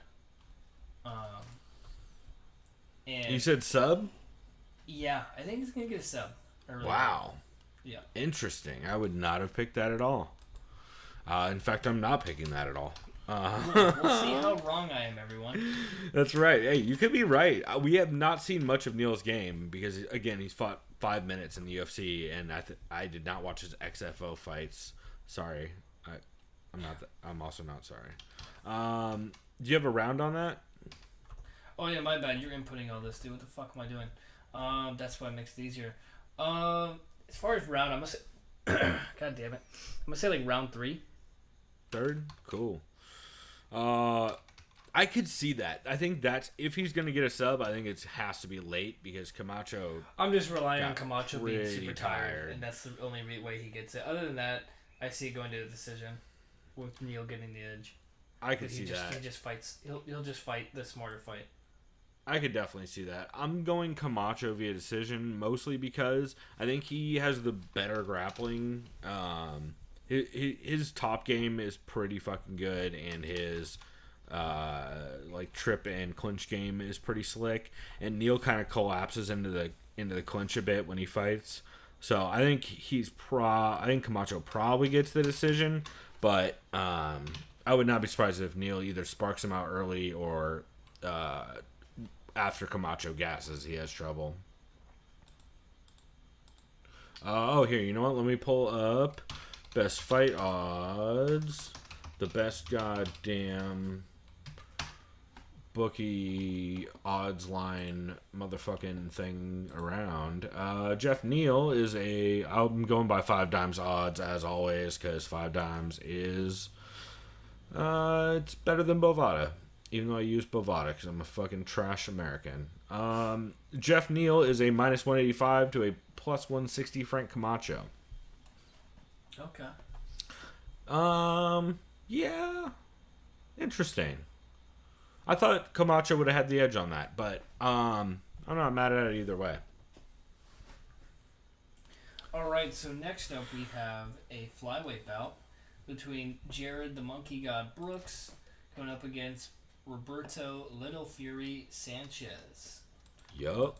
Two nicknames that are very fitting to that weight class. Jared Brooks has a record of 13 wins, 2 losses, and last time we saw him, he knocked himself out. Yeah, he's also the only person to knock himself. He's the only person to have knocked out Jared Brooks, though. So he's got that going for him. That's true. That's a very good point. No one else has knocked out Jared Brooks. No one's ever finished me in the ring before, except for me. That's Just right. me. He's the only person to... Yeah, I was going to say, he's the only person to beat himself convincingly. It's got to be a better way to phrase that. In a way, if he wanted to be funny or clever with the interviews, he could just start talking like that, but he might confuse his... Probably better off that he doesn't. Roberto Sanchez has a record of 8 wins, 1 loss.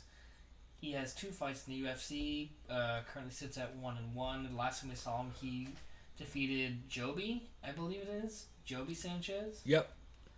Via rear naked choke about 2 minutes in the first round. That was this past February. Before that, he had a loss to Joseph Morales. That was in his UFC debut. The rear naked choke 4 minutes into the first round. Yeah, which one are you leaning on this?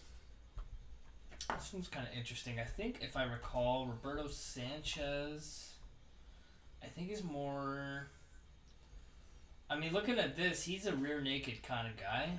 He's super slick in transitions. Yeah. And Jared Brooks... That rear naked choke he hit against Joby was also one-handed. He just did the rear naked choke where Joby was holding onto one hand, and he snuck the other hand underneath the chin and wrapped it behind the shoulder and was able to finish that way. Yeah, this is just a hunch or just a feeling. I'm gonna go with Sanchez.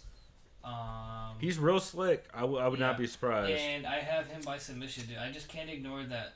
You can't have all those in a row and not be able to pull something out of your fucking back pocket. I'm sticking with that. I know Jared Brooks has a resume as far as his versatility as well too, but he just has to just maintain composure, make sure he doesn't do anything reckless like he did last time. If he's trying to fucking pile drive people or throw them all over the place, it's just gonna lead to a disaster again, unfortunately for him, and he's not gonna have a good night. Yeah, and a lot of the reason he actually got knocked out by that slam is because if you watch Shorty Torres he redirected the weight transition. Yeah, when he because wrapped his arms around him last second. Exactly. Yeah, which is very smart. He clenched him around the body, and then when Jared Brooks went to throw him, it kind of turned Jared Brooks too, and landed him on his goddamn dome piece. Man, I'm having trouble with this one. I think I'm going to go... I think I have to go Jared Brooks, just because he looked very good in the beginning of that fight against Shorty Torres. He was landing a lot. He was looking really quick. His wrestling is very good. And I think Sanchez is going to have trouble getting to the ground overall. But I could easily see a scramble where Sanchez shoots and Jared Brooks stuffs it, and then they get into a weird, crazy scramble, and he gets his back taken. Or Jared Brooks is overly confident in his wrestling and dives into a guillotine or something, you know? Yep, very possible for that as well. Can see that too. Yeah, but overall, I'm going Jared Brooks by decision. And you had what round sub? I'm gonna go second round. Okay, cool. Next up we have a fight. Damn, I feel like we've seen this fight before, like Invicta. But maybe it's just because we see these names. I don't think so, because I don't think... Was Pudilova even in Invicta? She was, right? I'm fucking confused.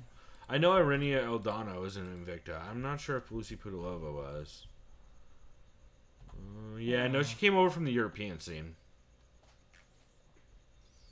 Well, dude, this is a bantamweight bout between Mexico's Irene Aldana going up against G6's favorite country, the Czech Republic's own Lucy Pudilova, aka Bullet. Couple bullets on this card, huh? Yeah, no relation to Shevchenko. Nah. Irene Aldana. Last time we saw her, she had a unanimous victory over Talita Bernardo at UFC Fight Night 124, which is this past January. I feel like sometimes a lot of these fighters get paired up around the same time. We've noticed that before in the past. A lot of these... An extended layoff, whether they've been knocked out or finished, that makes sense, 7-8 months later. That's true, and then a lot of them also seem to have come from cards that, what's the dude Paul Felder always calls fights with? I can't remember. Fitzgerald? Right now. Yeah, thank you. Fitzgerald was on a lot of these fights on this card, so not the strongest pay-per-view necessarily if you look at their last fights and Fitzgerald was calling it, but interesting nonetheless. And I really like this matchup. This is going to be weird. Yeah, Irene Aldana has an impressive resume about a who's who she's fought. Not always coming out on top, though. What's up? Not always coming out on top, though. Losses to Caitlin Chuk again and Leslie Smith. I hate that I just said Chuk again incorrectly, like all those fucking momos do. Wait, is it Chukagian? I always forget, because I remember you told me it's Chukagian, I'm pretty sure. It is I just call her Caitlin Chuks. Yep, that works. Any sort of... you know us here at the Sound of Violence, we give out our own nicknames whenever it's something we say on accident or just... You know how it is. We got in... Everyone does it too. And mostly it's to people whose names we're fucking up anyway, so might as well try and be fun about it rather than just being wrong, right? Well, damn, I forgot she fought Tanya Evinger back in the day. Yeah. Damn. Both of these this is a cool matchup. Pudilova, last time we saw her, she defeated Sarah Morris, or More Ass, whatever you want to call her. Her nickname is Cheesecake. And then before that, she had a unanimous victory over Ji-Yeon Kim. She fought the Fought the Elbow Queen. Yup. Yeah, this should be a good one. Should be, for sure. I don't really know who to pick in this, to be honest. I think this fight comes down to just both a couple boxers. things. I know Aldana is 100% boxing primarily. Yeah, Aldana is mostly an ortho boxer. Pudilova, and Pudilova is mostly a ortho brawler, I guess. One thing that's interesting is Pudilova did get clipped early by a Moraes head kick when she fought Sarah Moraes, but Aldana doesn't throw a ton of kicks, but also neither does Sarah Moraes, so I don't know how that's going to play in. I think that could be interesting. The thing I think is really going to be telling in this fight is how the grappling exchanges go, because this will end up in the clinch at some point. And if this ends up in the clinch, I'm curious to see who pushes the takedown. Yeah. Because Aldana did end up on top a decent amount against Toledo in her last fight. And she did show some good takedown defense, but she gets super wild in scrambles, and she's pretty green. Like, if she can sit in a position in top control and throw hammers, she will. But if she at all tries to advance a position, or if someone starts working like a sweep, shit gets real weird in Aldana fights. Like, she just makes decisions that you don't see a lot. So it's gonna be interesting to see how that plays out. I think that could have a lot to do with how this fight goes. Yep, I think so too. I gotta imagine Aldana has a size advantage, right? Not too much. She said she's only an inch taller, but Is she only an inch taller? yeah, according to here, an inch in the reach and in the height. So yeah, I mean. Yeah, I guess Toledo was just so small that I remember Aldana being fucking huge. Although 5'9" is pretty goddamn big for 135, so. Yeah. So who you got in this one? Do you have a pick? Yeah. You sound real convinced. I mean, I'm just kind of going back and forth. For me, it's mostly a pick 'em. It is 100% in my eyes, too. I think I'm going Pudilova in this one. I think it's because she beat Morris, who I believe was more of a grappler. And Yeah, that 100%. just tells me Pudilova is probably going to take it to the ground. If Aldana keeps pressuring against her more, and Aldana is mostly a boxer, I don't remember really her having any takedown defense. At least her having to use it. She showed okay takedown defense in her last fight, but she's not. She makes weird decisions sometimes. Yeah, when it comes that's to it. why I'm gonna go Pudilova in this one. Wouldn't be surprised if Aldana gets the decision win. I don't think there's gonna be a finish. Maybe there will be. I don't know. But it could be interesting. Yeah, I'm going Aldana by decision, but I'm not at all confident in it. I think this fight does go to decision, probably. I just don't know how. Aldana got hit a lot in that third round against Toledo, and Toledo basically was just running at her, throwing giant bombs towards the end of that fight. So I'm curious, because that's a lot of Pudilova's game, is just throwing fucking hands and marching forward. So I'm curious to see how that goes. But yeah, I'm gonna go Aldana. I think she's probably, if she can get her jab working and stay at range, I think she'll do fine. Or if she can get like trip takedowns into solid top control positions, I think she'll do okay. At least until she decides to stand back up, which she will do, because she at least does that. She's not like, she doesn't just stick to the ground. She's one to back out of top control. So I'm gonna go Aldana, but I'm not at all confident. We forgot to mention the odds for the last two. Jared Brooks is a -400 favorite to a +325 Sanchez. That line seems fucking crazy to me. And then Irene Aldana is -120 to a +100 Lucy Pudilova. Yeah, that sounds about right. It's pretty much even. All right. Cool. So next up we have a veteran versus a youngster. A veteran in Jim Miller in a lightweight bout against Alex White, the Spartan. God damn it! Sorry. 5-0. Someone 5-0. was just really yelling outside. Shut. Run. 5-0.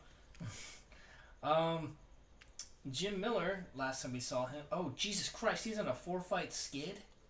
Yeah. Oh, but look who's fought though. The last. Fuck. Yeah, but that last He's in the fight goddamn was Lions' rough. Den, dude.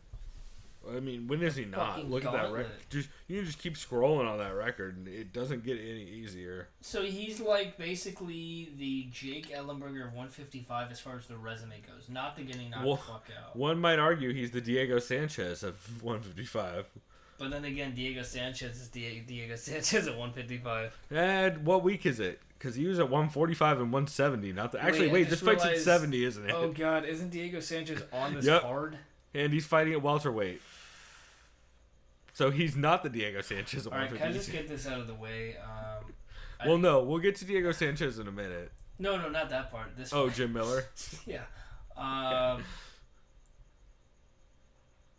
don't know. Jim Miller does have a shot. Part of me wants to believe he has a good shot here. I can't remember. The problem is the last thing everybody remembers about Jim Miller is him getting kneed and then fucking smashed with the right hand by Dan Hooker. Yeah. Which was nasty. Alex White, I just remember him playing patty cake last time against James Krause. Yeah. Cruz was able to wrestle him a lot, which really played into that. That's why I kind of was thinking Jim Miller has a. I don't know. Wait, how long ago did Miller just get knocked the fuck out? That's a good question. Oh god, that was in April. So it's been 5 months. 4.5 months. Yeah, April. Yeah, 4.5. That's not. It's not 6, which I'd prefer, but it's not 3. You know, it's not like he sat out 90 days and then was back. Yeah. Yeah, this one's kind of tough. Yeah, it was a bad knockout, though. Yeah, fuck it. I'm going White. Alex White.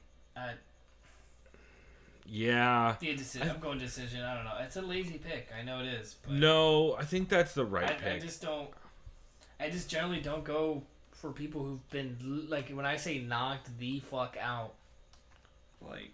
Yeah, that was a real bad one. You said decision, right? Like, I think I saw, speaking of getting knocked the fuck out, I think James Vick already has another fight lined up against, like, Paul Felder. He's like trying that, to like, for the end of the year. Like, god damn. Oh, that's someone I would not want to fight. 3 months from now, fighting Paul Felder after getting smashed. Seems. Yeah. Although they were supposed to fight before, but I just wish they would push that back to like January or February or something. Yeah, I could see James Vick getting, like, hellbowed via ground and pound. Ugh, I don't like that. Let's move on. I have Jim Miller by decision. Do I? Yeah, Did I have him by sub? I might have him by sub. I like it. I think I have him by sub in the first. I don't like this pick. When I saw Miller was fighting somebody, my first inclination was to pick the other person, which may repeat itself very shortly when we talk about another fight. I was gonna say, but while looking at this game, Miller still did get Dan Hooker down in the fight against Dan Hooker. It's just that Dan Hooker immediately was able to scramble and get up. But he did get him down. And Alex White got choked the fuck out recently, right? If I remember right. Shit, I kind of closed it out. Let's see. Yep, his last fight was it was a decision. It was the decision against James Krause. Yeah, he turned his back a lot when getting up, and he was in a couple pretty fucking deep chokes against James Krause. Yeah, I just got to go Miller off the grappling. But if Miller fades, which I'm worried about, like if he fades after, like in the second, this is probably Alex White's fight. Because Alex White does hit hard despite being kind of weird and lanky on the feet. But yeah, I just have to go Jim Miller off the grappling. Yeah. So continuing the trend of a scrappy veteran going up against a young white guy. Before we get all depressed, what's the odds? Alex White is a -155 favorite to a +135 Jim Miller. I think that's probably right. Okay. That's probably the right odds. That's how I would go. Craig White and Diego Sanchez. I don't even care to talk about this. I won't. And you see what I tried to be all cheeky and clever by saying young white guy, scrappy veteran, Right. They're both white and white. So, ha ha, he he. Diego Sanchez, he is going to not win this fight. He's actually probably going to be murdered in the face. Really bad. Yeah, I don't pick Diego Sanchez in fights anymore. Grappling tournaments, I would. Diego Ellenberger Sanchez. Sanchez Ellenberger. Yeah, you could also call him Diego Gomi Sanchez if you want to get equally depressing. Although Gomi just beat Melvin Gillard, so I get there's a whole lot of people you could call. Anyway, I just wrote Sanchez by decision. That's not my pick at all. Nope. No, I'm going White by first round knockout. I don't know about you. Yeah, I'm going White by whiteout, first round. Okay, I'm gonna write knockout first round. I know that actually sounds kind of almost racist. Yeah, I was. Like, dude, what are you doing? I know we're in Texas, but come on. Hey man, be as racist as you want. Just don't make any of your kind of weed references, or else Texas is no longer a fan. Oh yeah, that's right. So up next. Oh wait, I forgot odds on that. Yeah, right, Diego Sanchez is only a plus 175 to a minus 210 Craig White. That seems off. If I was not super broken buying Keystone Light, I would be betting on that right now. Here, want me to Venmo you $20? Not Og, I still gotta Venmo you 100. Oh yeah, it's all good. For this dope monitor I'm using, shouts out to fucking Samsung, evidently. Yeah, man. I mean, they just fucking make good panels, everything, shit. South Korea knows how to do shit with technology. I mean, yeah, because isn't LG? Yeah, LG's shouts out. Yeah. Anyways, moving on to not about South Korean technology, even though it is good. Or excuse me, Korean technology. Darren Stewart, the dentist, England's own, is going up against United States' Charles Kid Dynamite Bird. Is there another Kid Dynamite? Oh no, I'm thinking of Kid Lightning, Brian Caraway. Excuse me. Yeah. Darren the Dentist Stewart has a record of 8 wins, 3 losses. Last time we saw him, he murdered Eric Spicely in round 2. That fight was pretty competitive in the first round. Yeah, he ended him. Excuse me. In the first 2 minutes of the second round, in a competitive fight. Before that, he had a tough 3-loss skid, but against some pretty tough competition. Mainly grapplers. Actually, all grapplers. I don't know about Bahozo. I can't remember. Yeah, Bahozo. Oh, yeah, there was that note. Yeah. Charles Bird. Last time we saw him. He is on a 4-fight win streak, but dating back to 2016. Yup. He fought once earlier this year in March. He submitted John Phillips via rear naked choke. Before that, he had fought a year ago against Randall Wallace, rear naked choke in Dana White's Tuesday Night Contender Series. So I kind of feel... Yeah, you know what? Fuck, why do I... God damn it. Now I'm kind of mad I have this guy as my flex.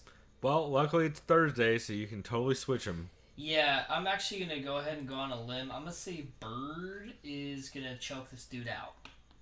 What round? Second round. I can feel it in my plums. Yeah, this is happening. He's going to choke out Darren Stewart. Well, if you feel it in your plums, I'm going to agree, but I'm going to go first round. First round. Yeah, and I wasn't going to tell you because we're on the same fantasy league, and this shit about to get competitive, bruh. But no, I'm kidding. We were gonna talk about it anyway. And then, like, someone goes, "Hey, I heard your guys' episode, collusion, motherfuckers." How is it collusion?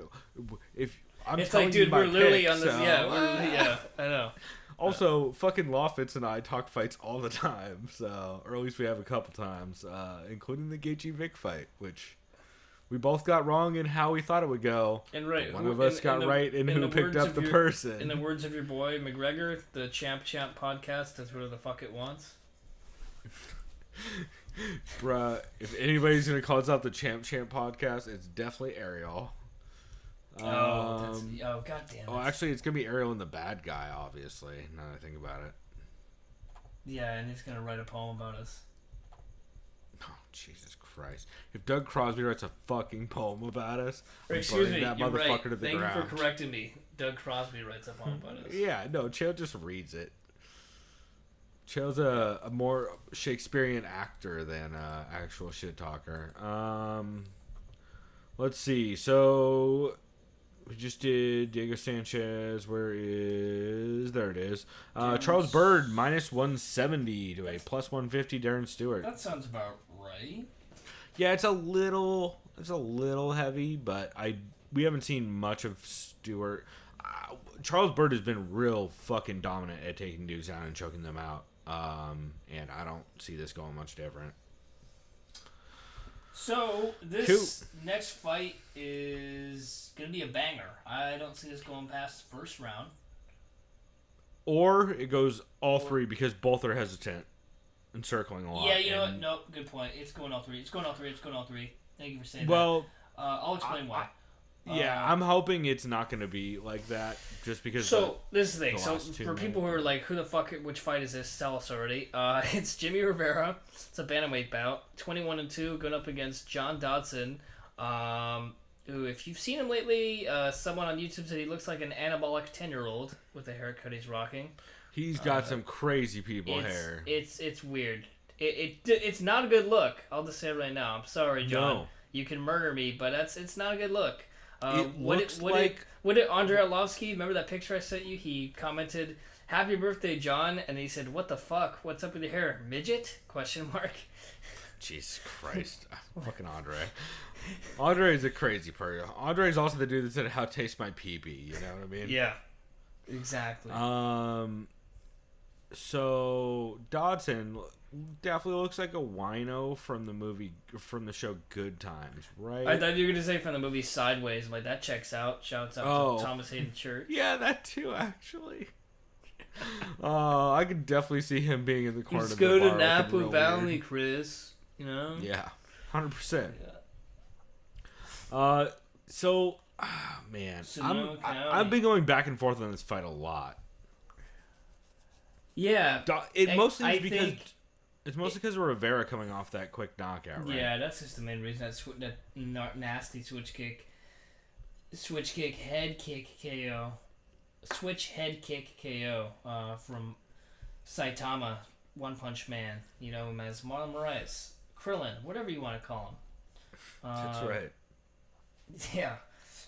That was dude. Yeah, that sounded like a fucking baseball bat hit. Yeah, that was bad. So bad. Yeah, damn, that was in June. Fuck. That was in June? Okay, yeah, okay. I don't. It's literally been 90 days. That's like the. This is bad, dude. What was his suspension? Keep talking. It would have been. It was June 1st. So it would have been 3. It's still 3 It's like months. 96 days. It's yeah. Fuck. Go ahead and talk your way through it. If this goes 3 rounds, if they're both hesitant, they'll both throw a couple of heavy throws. It's gonna be mostly Jim Rivera, I think, trying to take down Dodson in this fight. I think Dodson clips him though, and like knocks him down. I don't think he'll knock him out. I have Dodson by decision. Well, fuck, I don't know, because Dodson's game is seen kind of off. I don't know. He's fucking weird now. Well, all he throws is left hands, hands, up and down, which up is a and problem. Down. No, I got Rivera by decision. Yeah, he's gonna be extra careful in this one. Man, I don't remember Dodson throwing ever any kicks, and he's not gonna be worried about that. He's not as long as Moraes is. Johnson's way shorter than. Does it at all change your pick? The fact that he's a southpaw. Who? Dodson, which I think Moraes is also. It's a fair point. I don't think it should because they have very different styles. If Dodson threw a nasty left head kick, then yes, that would be very bad. Yeah, it's pretty rare he does that unless it's off like a long combo and it's pretty telegraphed. Yeah, no, I'm gonna pick Rivera by decision. I'm gonna stick with it. He's gonna win by decision. I think that's. And unfortunately, I don't think this is gonna be a fun fight. I think that's the smart pick. Having just looked this up and realizing that Rivera was on a 90-day suspension. Probably gonna get knocked out again. Fighting 98 days afterwards, or give or take a few. Yeah, I'm 100% picking Dodson by knockout. Yeah, not a bad pick. Dodson's not the dude He's not the dude you come back against. That's like saying, hey, Jimmy, do you want to after fight a big John knockout Lineker? in 3 months. Or how about Cody Garbrandt? Yeah, no. Oh, no, how about this? Pick 3. Hey, Jimmy, we have 3 guys for you to fight. We got John Lineker. No way. Cody Garbrandt, no thanks. How about John Dodson? Oh, sure. Yeah, I think John Dodson clips and finishes him in the second. And Yeah, I don't like that. Yeah. I if this fight would have happened before the Moraes fight, or if this fight was happening 3 months from now, I would pick Rivera. But John Dodson has just enough sneaky power, and it's been just enough of a short amount of time that I gotta go.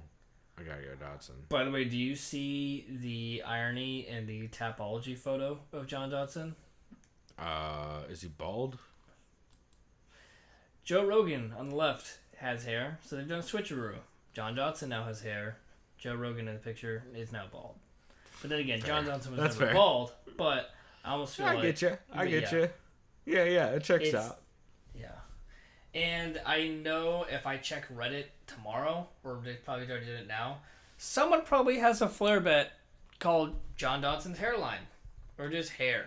Oh, for sure. Think I've actually seen that one before. So, let's see. So Jimmy Rivera is a minus 150 to a plus 130 John Dodson. I totally get that line. I get that. Like Rivera, if you don't count the Moraes knockout, Rivera should be at least that big a favorite. And if it wasn't so soon, I would agree with that. But, all right, we'll keep on moving on. So this next fight is another exciting bantamweight bout, or potentially.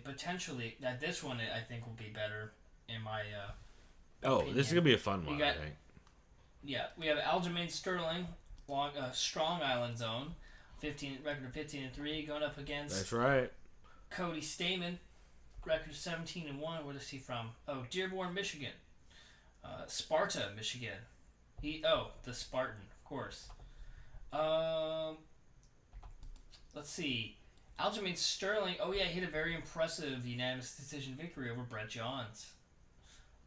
Before that, he got knocked into oblivion by Marlon Rice's knee. And before that, he defeated Hannah Barrow and Augusto Mendes, 2 impressive victories.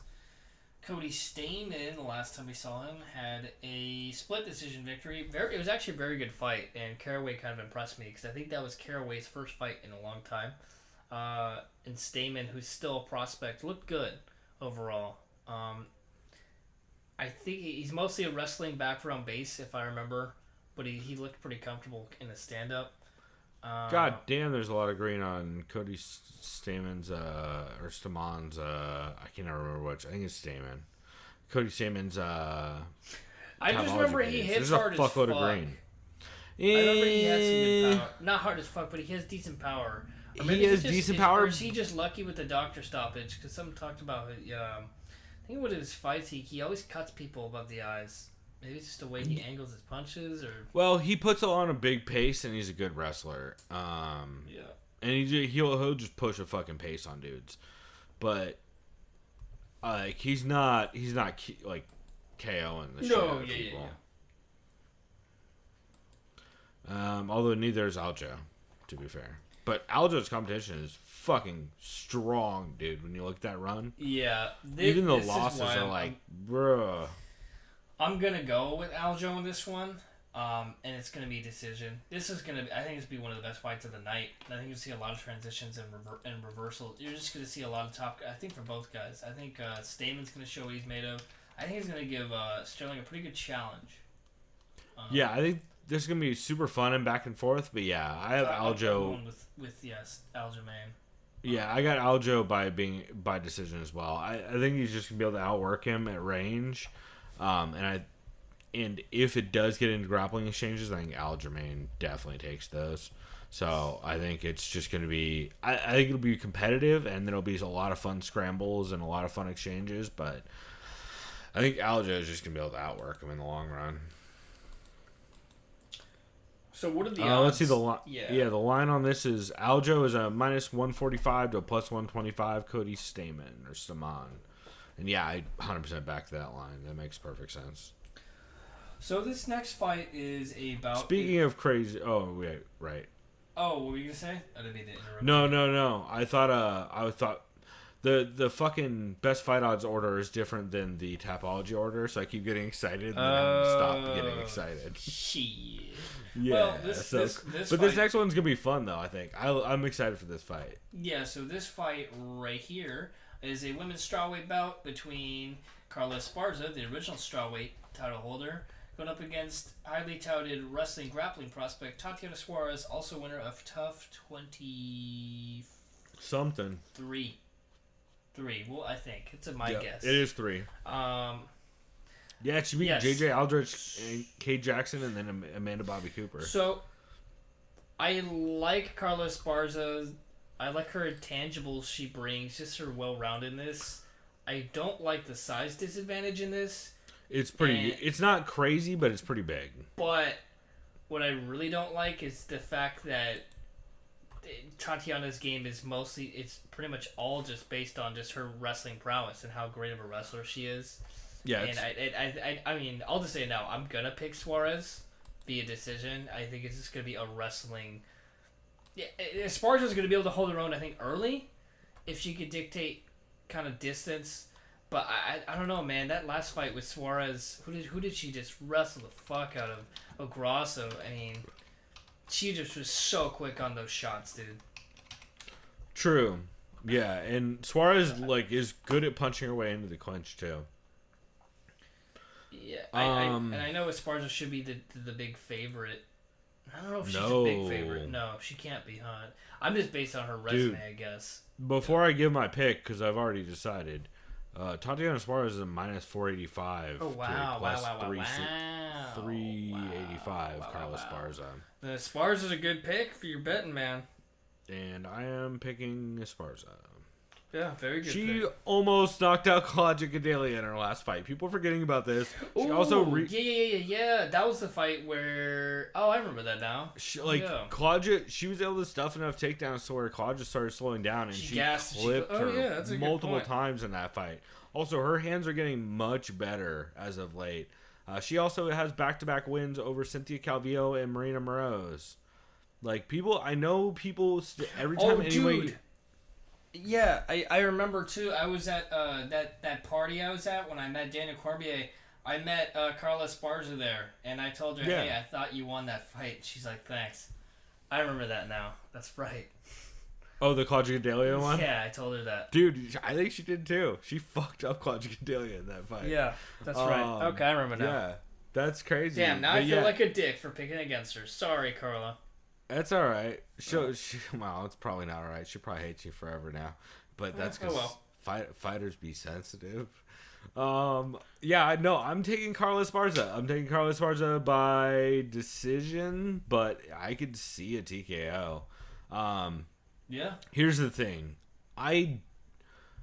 Tatiana Suarez has fought a lot of good people, but everyone she's fought is pretty fucking wrestleable. JJ Aldrich is probably the one that's the least wrestleable, but it was in 2016 when you could wrestle JJ Aldrich if you needed to. She's really shoring up her game since then. So I really think she's going to try and shoot on Carla. Carla's going to stuff a couple takedowns and start boxing her face in. I get why people are... I think everybody, when they think Carla Esparza, just remembers the Joanna and Jacek fight. Yeah, when she got battered against the fence. Dude, well, it's the first thing everybody thinks of, and I understand why. It was tough, but she hasn't really ever had that happen since, and her hands have been looking good as fuck. And she's with Colin Oyama, who's kind of restructured that gym from what I understand. So I don't know, man. I'm going to Esparza. I'm going to Esparza by decision, but I would not be surprised if she got a TKO on this. Just by essentially landing some bombs and swarming. I could definitely see Tatiana. If Tatiana Suarez is able to take her down because of the size difference, then that's a real ass thing. Because Esparza is almost an atom weight. She's real close. So if the size could play a factor, I just don't think it's going to play as much of a factor as people expect. Because she was training with guys like Ian McCall, who's a 25er. So Yeah, very good point. I mean, it was a while back, but still. All good Cool. points. So yeah, we gave the odds on that one already. So let's just keep on moving on. Nike Pierce. Yeah, boy, Nike Pierce. We're on to the main card now. Going up against Judo Thunder himself, Abdul Razak Al Hassan from That's Ghana. his nickname, Judo Thunder. That's pretty sick. Yeah. That's fucking tight, dog. Dude, that is pretty badass. Also, Judo how about Thunder. the fucking picture for our boy Nike Pierce? By the Have you way, seen this he's on the Tapology? hybrid. If these guys fused, they'd be Hybrid Thunder. Okay. Hybrid Thunder sounds like a really bad PlayStation 1 racing game. That's Hydro Thunder. So you. Okay, that's that's what I was why thinking I'm too. right there. That's literally why I yeah. said that. I know. Remember that Hydro Thunder, and you like fucking Hydro jump, like, Thunder. Yeah, Yeah, 100%. That game is cool at Dave & Buster's if you're wasted. Yeah, but it's like it's the worst version of that one dope. There was like a snow. What the fuck are those things called? You sit on them. They're like a dirt bike for snow. Snowmobiles, ski-doos, something like that, or Yeah, but like, what's the extreme version? Is it just a snowmobile still? what I is think that it's still a called? snowmobile. Yeah. I could be wrong. I think it's still a snowmobile. Anyway, there was I freaking wish I could remember the name of that game for PlayStation. It's fucking great. It's awesome. Fuck, Anyway, now I'll think about that later at some point too. But this fight, this should be good, man. I remember seeing Al Hassan recently, I believe. Let's look back real quick at Nike Pierce. Sledstorm. Fucking Sledstorm was my shit, dog. Sledstorm? Yeah, Sledstorm, where you race snowmobiles. You got. Oh, fucking dude, I amp remember 'em playing up. that at Trevor's parents' house when he put on the old Yeah. PS2. Remember we played that with G6. Remember that we Oh, all- I think we did. I Yeah, think yeah. you could do. I think it was 2 players. We'd take turns playing against each other. I think. Yeah. Yeah, we were that- yeah, I remember that. That game and the downhill racing game for the PS2 are like the fucking dopest. Yeah. Anyway, Those were sick. So Nike Pierce, last time we saw him, he fought Randy Brown. Randy Brown was having a good start to that fight. The first round kind of was pretty even. oh yeah, and then that's- fucking Nike Pierce got all fucking superhero on him. Trapped his head, or rested his head against the back of his right foot, or is it left foot? Left foot, excuse me. He kind of like trapped his foot with it, like he hooked it. Yeah, he hooked his. He's like, oh, let me. Like, you need a place to rest? Let me smash you in the face from bottom control. Insane with a hammer fist, and he basically knocked him out like clean on the jaw. Yeah. That was Yeah, pretty, that he was went out not- way earlier than it was stopped because no one expected that shit. How could Yeah. you? That was insane. For that, he choked out George Sullivan. Abdul Razak, Mr. Judo Thunder. Judo Thunder. We saw him at UFC 220 last January. He was another January fighter. Wow, it's been that long. Knockout Sabah Hamasi. Oh, I remember that For guy. the second time. Wasn't that 'Cause the the first one time was guy- controversial. Wasn't that the one guy who was bleeding really, really profusely? Like, everyone is really gross. No, that's someone else. That's someone else. Right. I think this was just a clean knockout because the first time they fought, it was a knockout, but the ref stopped it like half a second early, and even then it wasn't that early. It was one of those things where the guy fell forward and like the ref stepped in, but then the guy immediately popped back up, if I remember right. I think you're right. And I believe I had Sabah Hamasi going into that Ooh, last I'm one. gonna have to rewatch this one. I remember this when he knocked the fuck out of my favorite human punching bag highlight reel, Mr. Charlie Ward himself. Your boy. Yeah, not a Charlie Ward fan. No. I mean, I don't know. Unless you're a fan of people screaming in people's faces after you knocked them the fuck out and then like spitting in their direction or whatever the fuck you did. I think Was that Charlie Ward? Yeah, remember he's Connor's boy. I remember that because I remember Mark Goddard fucking yelling at Connor, but Yeah, no, that's definitely Charlie Ward. And yeah. oh, and Charlie Ward is also he's known for getting knocked the fuck out by Galore Bafando Bafando. throwing him on his head. Somebody signed Galore Buffando. I That's think still one of the it's greatest Bellator. names ever in MMA. Oh, for sure, 100%. Uh, One of the greatest names of all time. Who are we kidding? yeah. That is some fucking what's the Michael Jai White blaxploitation movie? Oh, Black Dynamite. Yeah, that is a Black Dynamite name if I've ever fucking heard one. Yeah, what was that shitty movie we saw with him? Remember Blood and Bone? What was his name? It was so goofy. I can't remember. I can't remember, but yeah, It was like Phoenix something. I don't fucking know. But that sounds about right. anyways, back on track. This is kind of interesting fight. It's a fucking toss-up. I'm leaning Nike Pierce for sure. I shouldn't say for sure. That's disrespectful. I'm leaning towards, yeah. Yeah, I'm going to go Nike Pierce. I'm pretty sure Al-Hassan has some pretty good fire in his hands. Yeah, he does. Oh, definitely. Yeah, this guy hits Definitely. fucking hard as shit, too. Yeah. Yeah. He's been smoking dudes. Damn, this can go either way.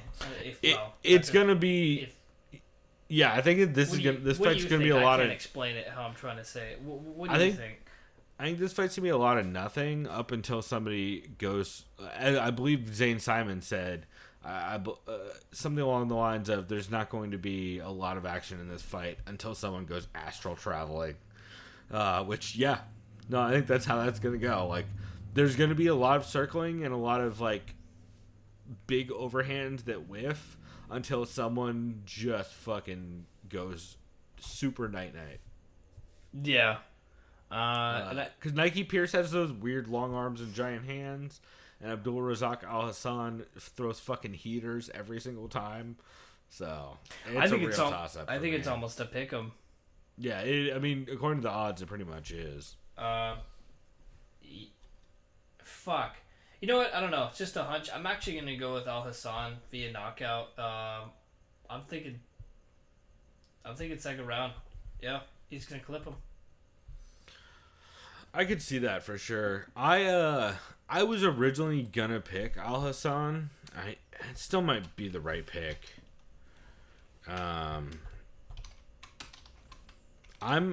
think this is the first. I think I'm gonna pick a Nico on this card, and it's probably not the one later on. So yeah, I'm gonna go Nike Price. Nike Pierce. Man, I don't know. It's got to be a KO. So I think You know what? Fuck second. it. You can just like get some big money. Say he's gonna win by back mounted hammer fist again, or off his back hammer fist. Yeah, go from a hammer fist from guard. I'm going Nike KO first. Because these dudes are going to come out and try and feel each other out. I think they're both going to get bored, and they're just going to fucking throw crazy shit. Yep. I'm changing it to second. I'm going second. Not first. Yeah. But, yeah. I was thinking first for Al Hassan only because like all of his finishes are like first round knockouts. I thought you said you had second for him. I did. I was saying. Oh, but yeah, you were thinking about it. Yeah, because like all of his knockouts like first round. Like, Nike Pierce is a scrappy motherfucker. Yeah, and Nike Pierce hits super hard, and I think they're gonna exchange often. Which I mean, he's basically had. It's been all finishes for 1, 2, 3, 4, 5, 6 fights in a row, in the first or second round. So, yeah.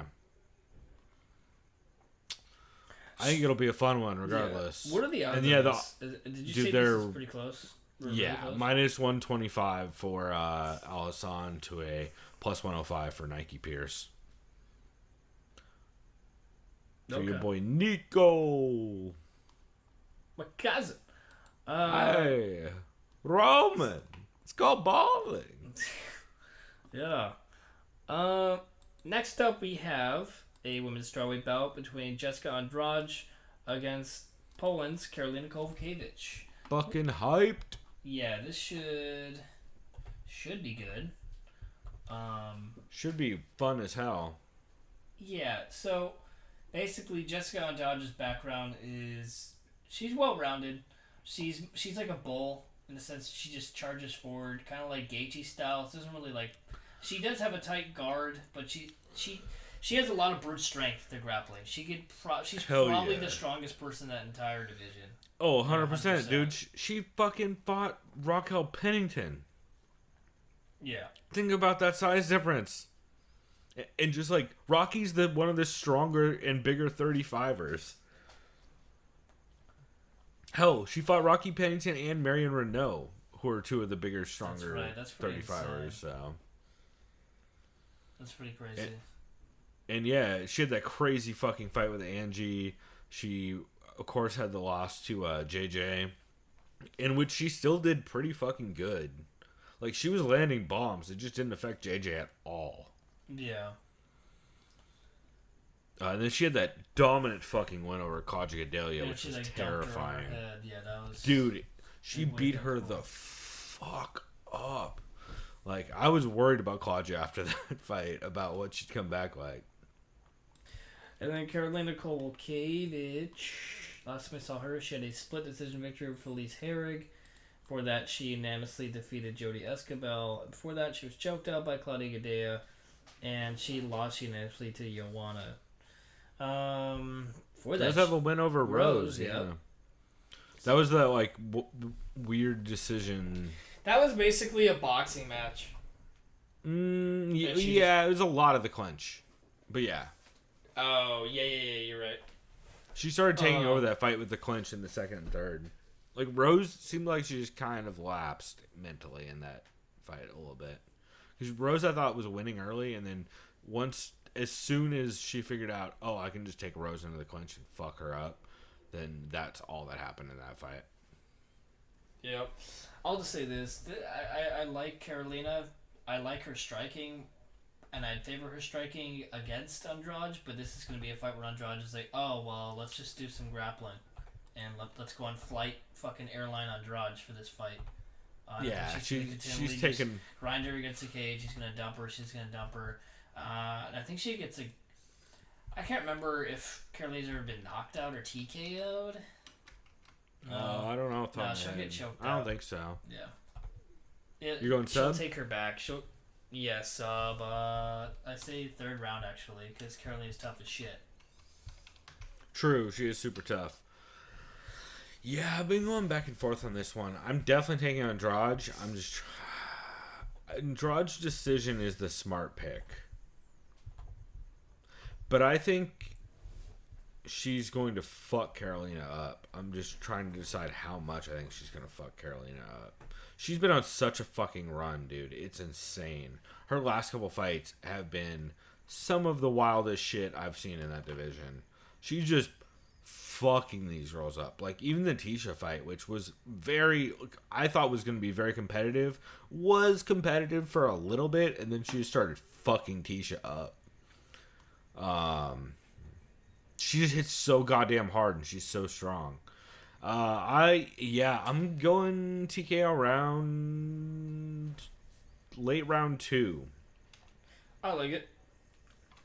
Mostly because I just think that she's going to get top control enough, and she's going to bang her out on the feet enough that I think it's going to be a problem for Karolina over time. Because when you look at who Karolina's fought, she hasn't fought a bunch of hitters, really. It's like, JJ was about it, but JJ's a volume hitter. Like, JJ's a volume striker. And Claudia got the sub. Rose back then, like, could crack girls, but she was much more grappling focused. And then other than that, it's not a lot of people with heavy hands. So I think Andrade's gonna give her serious fucking problems in that fight. All right, so it looks like, holy shit, these odds are crazy. So we got Jessica Andrade is a minus 440 favorite to a plus 350 Karolina Kowalkiewicz. Wow. Oh wow. Wow. Wow. Wow. You know, Jessica Andrade, her odds are like, wow. That's fucking insane. Yeah. Yeah. Like, wow. I am picking Jessica Andrade comfortably, but not that comfortably. I'd be picking her like 325 maybe. Not fucking 440. Jesus Christ. All right. So we'll keep on moving on. Up next, it's your boy. Oh, sorry, Eric Anders was last week for the last card. But this guy, what do you want to call him? The Beast? the Russian Abraham Lincoln, or just as he's claimed today, the Beast, which is what he likes. Oh, he finally claims the Beast? Yeah, he's like, my nickname today. He doesn't speak in English, but he basically said, my nickname today is the Beast. Yeah, so he's officially claimed it. It is the Beast. A lot of dudes are calling him the Beast, and I'm all on board. Yeah. Who was it? I think someone called him Johan before, some shit like or Zohan. The fuck does that? Or no, not the Zohan. Oh, like Zohan. Oh God. I was like, no. The Zohan is fucking supposed to be Israeli, not Russian. I get it because of the hair. It's stupid. But also, yeah. I think it's the hair and the foot joke.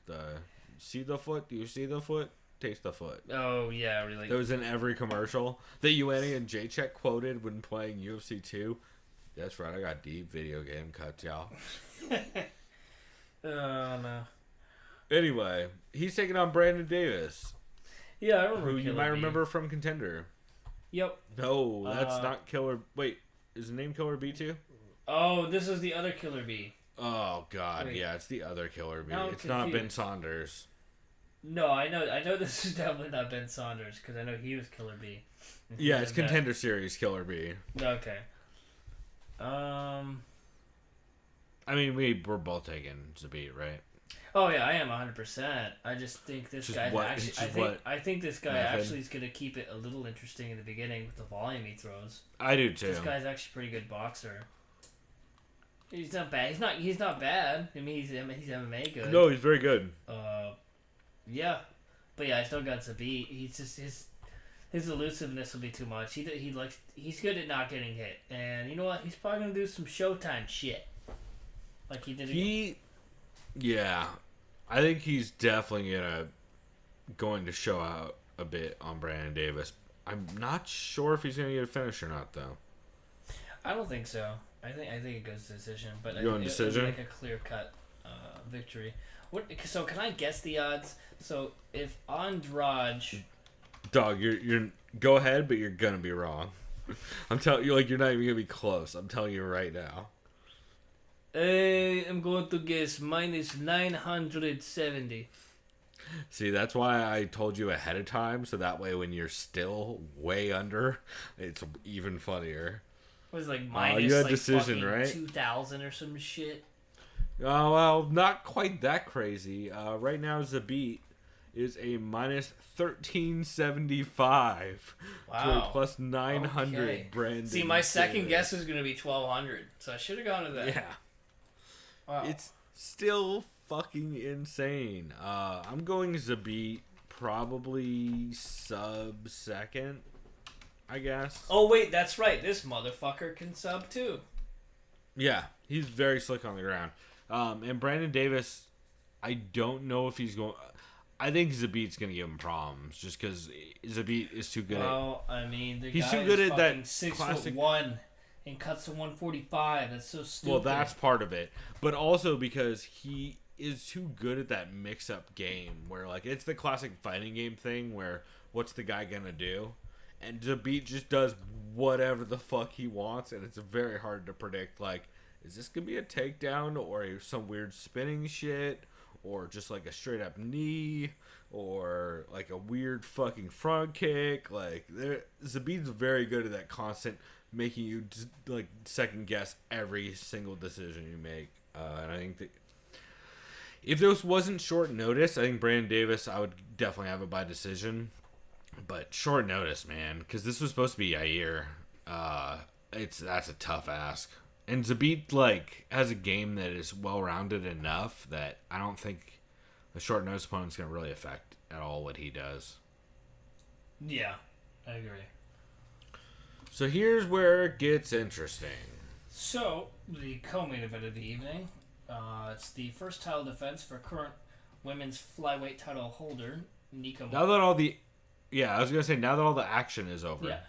Nika Montano also, she's an important fighter for the UFC, for MMA in general, because she's a Native American fighter. I know you're like, ooh, why does that matter? No, it's important. Yeah, I mean, it's important for excuse you, she's a native fighter. Native. She doesn't like Native American. Excuse me. So thank you for correcting me. She's a native fighter. What, do you want her to wear some fucking war paint or headdresses, bro? Didn't she say that was Gaethje that suggested that or some shit? Yeah, it was. Yeah. I don't think he probably meant it like in jest or anything. He's probably just thought it was kind of cool. I don't know. Well, dude, Gaethje, I'm sure Gaethje was just like, we need to hype up your Native American shit. How do we do that? Yeah. Like, have you wear a headdress or war paint or something? Like, I'm sure, I don't expect Gaethje to have a nuanced view he didn't mean any disrespect. peoples. There's no way that dude meant disrespect. Yeah. Well, but also, like, the last thing I would expect is Gaethje to have a nuanced view on the native people of America. Yeah. I don't expect that from Justin Gaethje. Yeah, no. Like, maybe Rory McDonald. I mean, but not Justin Gaethje. Rogan is kind of insane. So the reason why this is pretty hyped is because she's facing off against Valentina Shevchenko, Kyrgyzstan's own. She's the Bullet. She's also professional. Pretty sure she's professional. She's a professional shooter. Yeah, and dancer, somewhat. Shooter, as in like pistol, like handgun shooting competition. Oh, I can't remember what the fucking term is. Wait, you're saying that professional shooters don't just take shots for profession reasons? Because I was really ramping up my practice. This is a big blow right now. So I know, like, all the people listening are like, dude, I'm like 10 shots in. Yeah, like, bro. Now I'm you a just professional gotta shooter. I'm taking my like universe, man. Here, bro. This is me professional shooting right now with some Crown Vodka. Or Crown Royal. Crown Vodka, that sounds terrible. Yeah, that's like some white girl Speaking of shit. which- That's like some white girl you trick at a bar, or you just fuck with her. She's just like, oh, that's good, and you're like, oh, just do Crown and vodka. Yeah. I need to stop doing a Jana voice every single time. I don't know. Shouts out to her. I played against her in beer pong. So how'd that go? Well, I kicked everyone's ass in beer pong, me and Dwayne. Because in the beginning, dude, I was terrible at flip cup. I was doing really bad. And to be fair, the table we were playing on, I know I'm making a little bit of an excuse, it had like a slanted edge. So like it was really annoying to try to like get the lip over the edge of the table, you know, to flip it up. Eventually, I ended up killing it and doing fine, but she kept making fun of me. She's like, I don't want you on my team. Why are you so good at beer pong, but not flip cup? That's a perfect impression. Yeah, and that's my Jana impression. And then basically when I did well, I'm like, well, Jana, now I'm good at both games, so can't say shit. Pow, pow, pow. Yeah. But no, we love you, Jana. Thank you. No, I'm a big Jana fan. Don't get me wrong. She makes fun of me just the same way. She's like, "Oh, fucking Chris showing up all faded all the time." Oh yeah. Like, hey, she has said that though. She has. Of course. Yeah. But also, she's the reason I'm drunk half the time, or she's drunker than me when I get there. So. That's funny. Jana's the best. Anyway, so Nico Montano is not Jana. Thank goodness. Nico Montano actually seems really kind of relaxed and like a very cool person. I don't know. I was watching All in Bed. She seems cool as I fuck. really like her. Yeah. I liked her in Tough. And I, aside from when she fought Sijara Eubanks, because I definitely had Sijara in that fight, I think she's being massively overlooked in this fight because combination of no one knows who she is, and Valentina Shevchenko just demolished a can. Oh, Priscilla Cachoeira. Yeah. Cachoeira. Dude, that was fucking... Dude, was it Yamasaki, ahead of right? time. Wasn't it Yamasaki? Yeah. Yeah. Well, and ahead of time, everyone was calling out, like, what the fuck is this fight? Like, you can't... How does somebody sanction this? Which I believe it was in Brazil, right? Brazil. Probably. Yeah, of course it was in Brazil. Because that's the only fucking place you can get that sanctioned. Yeah. It was an insane fight to begin with. I get it was late notice replacement, but... Or last notice late notice? Last moment? Yeah, one of those. But good God, that was a fucking garbage thing for the UFC to do. And it's weird that, like, her... So here... Why don't you get your thoughts out? Because I have too many thoughts, and I'm I'm real torn up on how I feel about this one. So, part of me thinks it goes. I'll say it. I think it's gonna be a great fight.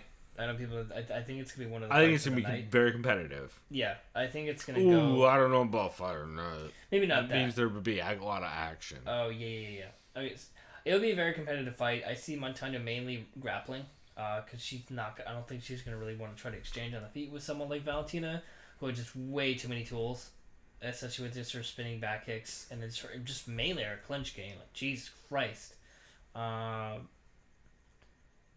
And I like Shevchenko's takedown defense, but I think Montano has a good enough cardio to kind of keep putting. She's gonna have to keep Shevchenko against the cage, and just load the ground. And I 100%. I see this going like the first 2 or 3 rounds. Montano kind of, I don't want to say she gasses herself out, but she naturally starts to regress, and then I think Shevchenko actually finishes it in the 4th or 5th. With like a knee to like the body, just some gnarly clinch shit. I think she's actually gonna finish.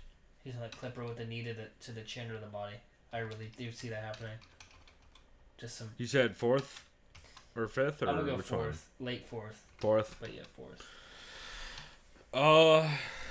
Yeah, man. I've been going back and forth on this. I actually had Montano for a while going into this. Well, that's not true.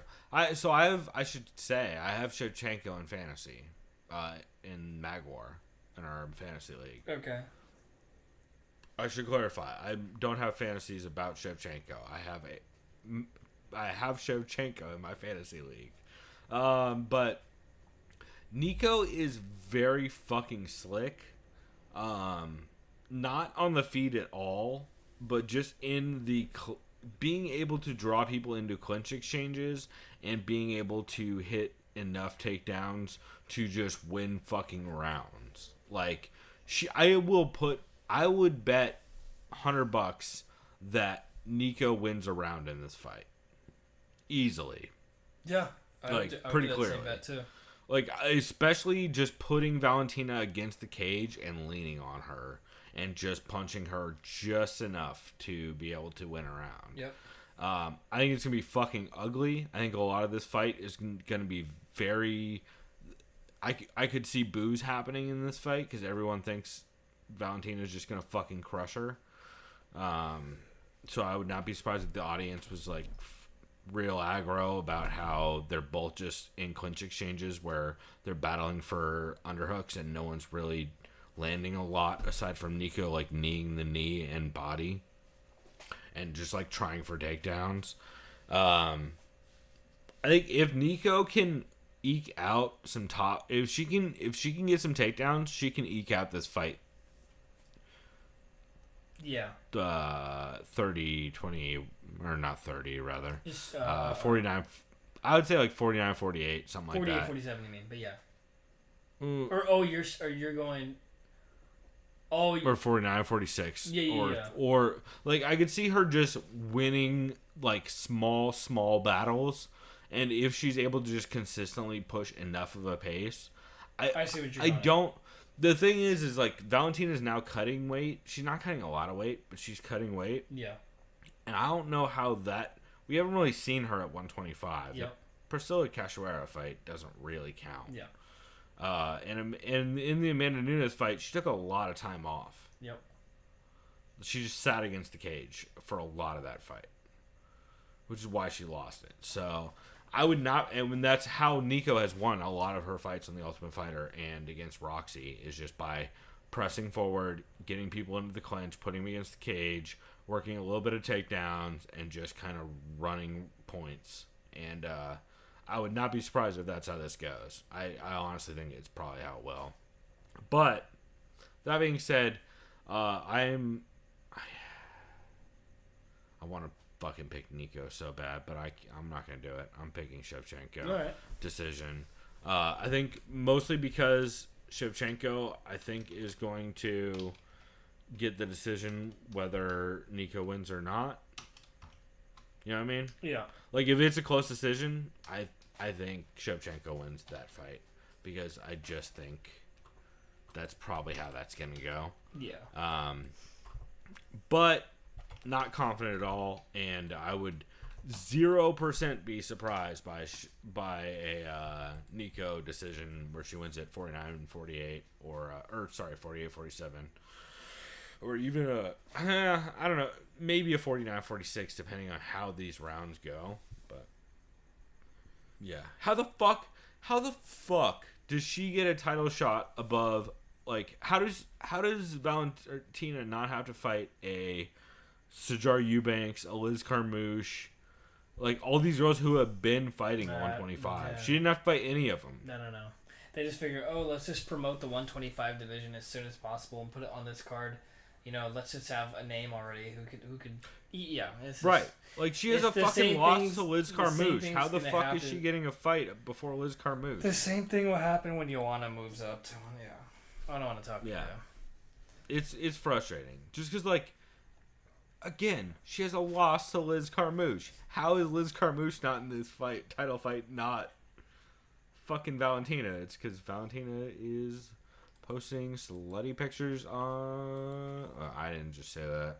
Let's keep moving on. Check out Valentina's Instagram if you're a creep. What's the odds on this again? Did we say? I don't think we did, and it's fucking insane. Can I guess this one? Okay. Minus 1,900 for Shevchenko. See, that's the thing. Wait, hold on. That's kind of interesting. I'll let her just say, see that, and then it just cut out. See, that's the thing that's kind of interesting. Valentina is a minus 1,250. Okay. Plus 800 Nico Montano.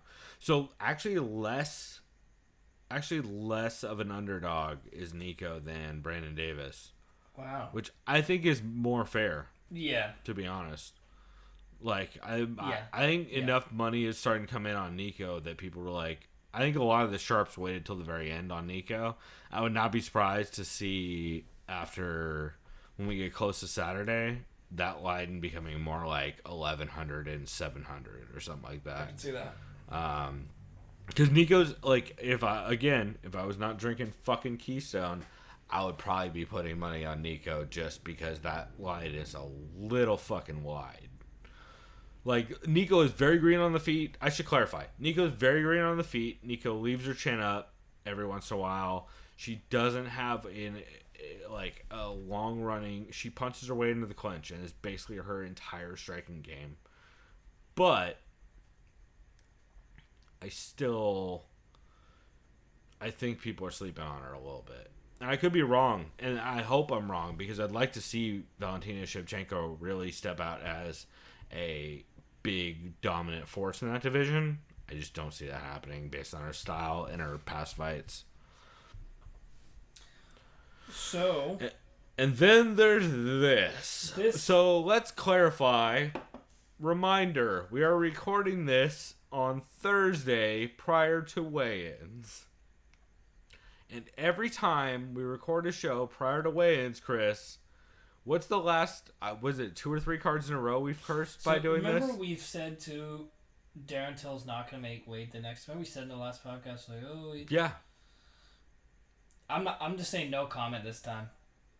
He's not making weight. Yeah, it's... I don't believe he's going to make weight at all. Based on the way he was fucking had the dry mouth jaw going at the fucking face off. He's not going to make weight. I'll just say he's not going to make weight. This is going to happen. Can I just tell you what's going to happen? Because MMA is sometimes a cruel world. So please do. He'll miss weight. Woodley will still fight him. What's going to happen is it's going to be a very weird, kind of tedious fight, kind of similar to Woodley 1v1. There'll be some times where Till's going to back up against the catch. He's going to catch him clean and hard. He's actually going to rock Woodley. And then what's going to happen is going to be crazy. Woodley will start wrestling him in a couple.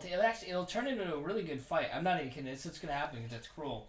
And then what will be even worse is after all said and done, it will go to a decision. And then they'll give the decision to Till. And then it won't fucking matter because dude can't make weight. That's my actually official prediction. I just laid it out. Dude, that's hard to pick against. That's real hard to pick against. I'm not. I swear to God, because realistically, no, you're right.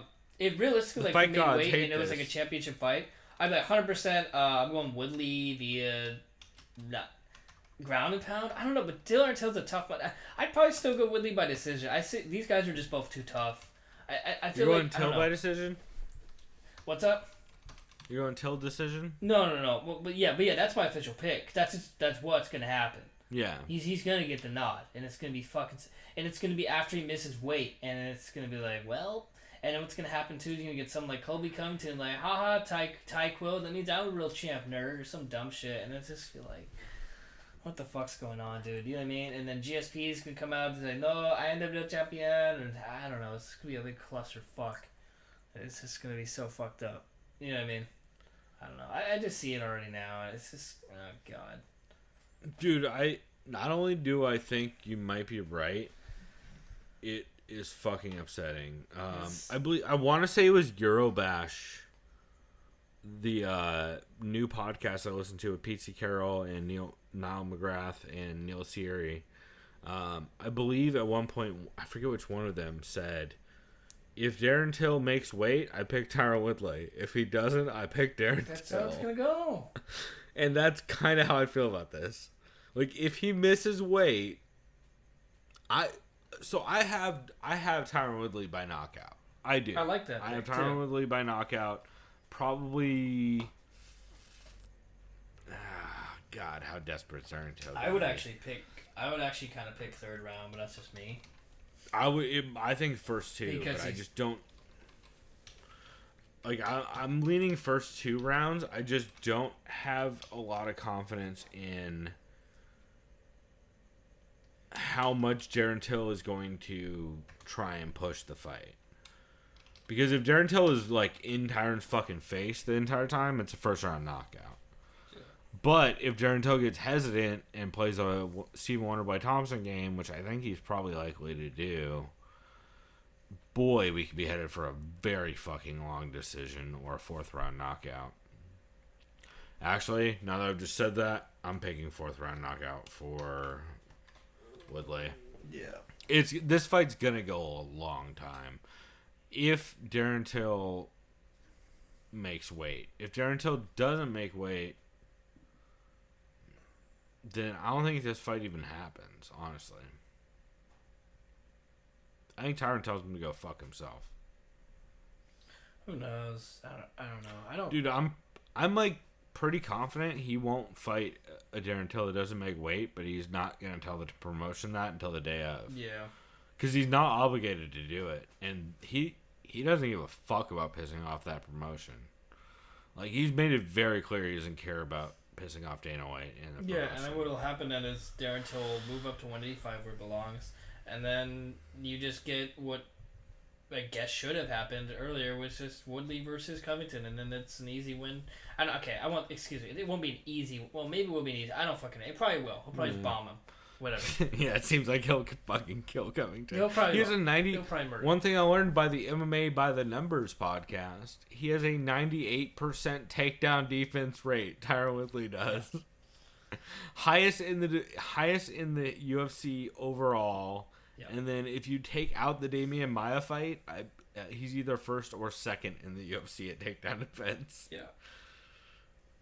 It's fucking insane. So yeah, I'm gonna go Woodley KO 4th. By the way, I would not be surprised by an Till earlier in one. Fantasy too, but I didn't draft him. It auto drafted based on my list. So if he wins, whoop de fucking do for me, I guess. Whatever. Hey, I've got Shevchenko in fantasy, which I'm mostly playing as a safe pick because it's easy points for championship. We're talking about magwar.com, by the way. Go fucking check out that website. Hit us up if you want info on it. I fucking love Lawfit's one of the guys who works for it. He's a sweetheart, and it's a super fun, right, Chris? Like, dude, it's fun. As the champions of the MMA Community League and the UG League, I feel like we are very good sources for how much fun this shit is. Yeah, I had never heard of fantasy MMA, but then again, there's pretty much fantasy for every sport now, and yeah, it's a blast. I hadn't heard a legit version before this. It kind of helps you appreciate the undercards more too, and the prelims. Yeah, 100%. And you do a lot more research into matchups and like who you think is a finisher that's guaranteed to get a win. Yep. Like, I was so pissed when I saw that someone picked up Craig White before I did against Diego. I was like, God damn it. I've made so many points off of Diego Sanchez in the last year, which I should probably not be so happy about, but yeah. Anyway, overall, I think this card's going to be fun. I think the last 2 fights people are going to be very frustrated with. Yep. So, anything else you wanted to add before we wrap this bitch up? No, I'm about to pass out. I think I'm getting a fever again, which is fun. But oh, sweet. But the next time you guys hear from me or see from me, I will be in New York City watching this fight right. on Saturday. I am fucking hyped. I'm gonna have to figure out what bar I'm gonna go to. If any listeners have any New York bar suggestions, tweet us at TSOV Pod on Twitter, and Chris will go hang out with you. Yeah, I'll be in New York. I'll have him hit up John Jones, the real John Jones. Cat Jones, the Catman John Jones, right? Yeah, the dope one. Yeah, cool one. Since he was just in San Diego recently and went to a bunch of dope tiki bars I barely knew about. So that's right. Cool, man. Well, we will go ahead and wrap this here. Chris, you are... How long are you in New York? 10 days. I'm back on the 18th. Wow. Yeah, wow. So, we're actually going to be... You're going to have to take your mic with you, bro. You're probably right. I would put it in a backpack, because for sure you will. Yep. And then we will do... I guess our next week, Chris will be reporting to us from New York. So, check that out. That'll be pretty good. A half New York edition episode. That's right. On hotel Wi-Fi, which can only go well, I'm sure. Oh, that's going to be fun.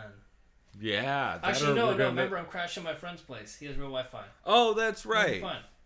Even better. Yeah, Even better. We'll get to hear Chris's drunk New York friends yelling in the background. I can't wait. Sounds like a fucking blast. Cool, man. Well, we will go ahead and wrap this here, but you guys can find us on Twitter, TSOV Pod. Like we said earlier in the episode, if you're looking for say there was an unedited podcast that you couldn't find anywhere, maybe look for a dancing shirtless cowboy in our mentions. And if you guys want to follow us on or subscribe to our show on YouTube, I still have to post the last episode and this one, I think, because I'm a fucking asshole and I'm lazy on that, because I have to switch between computers to do it. Check that out. We do post a playlist of all the podcasts we mentioned during the week. So if there's any podcasts that are on YouTube that we shout out, like Believe You Me or whoever, we always add it to a playlist. So if you're looking for that, check that out. Give that a subscription. And we always appreciate reviews on iTunes or wherever you listen.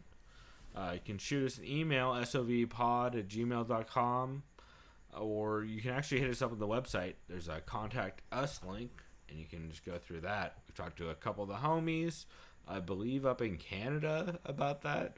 Shouts out to the dude that loves New England IPA, whose name I cannot remember off the top of my head right now, but I'm a big fan of.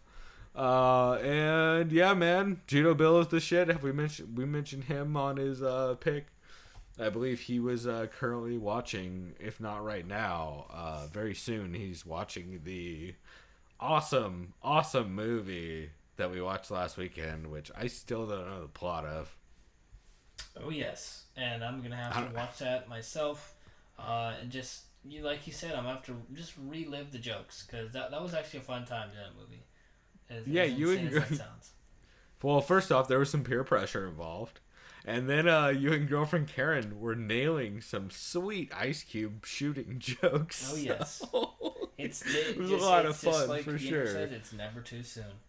That's right. And not just that, but there was even better jokes about how good GSP was in that. So keep an eye out for all that. We'll be back next week. I do not know what day. Probably Friday or something. I'm gonna have to talk with Chris about it off air.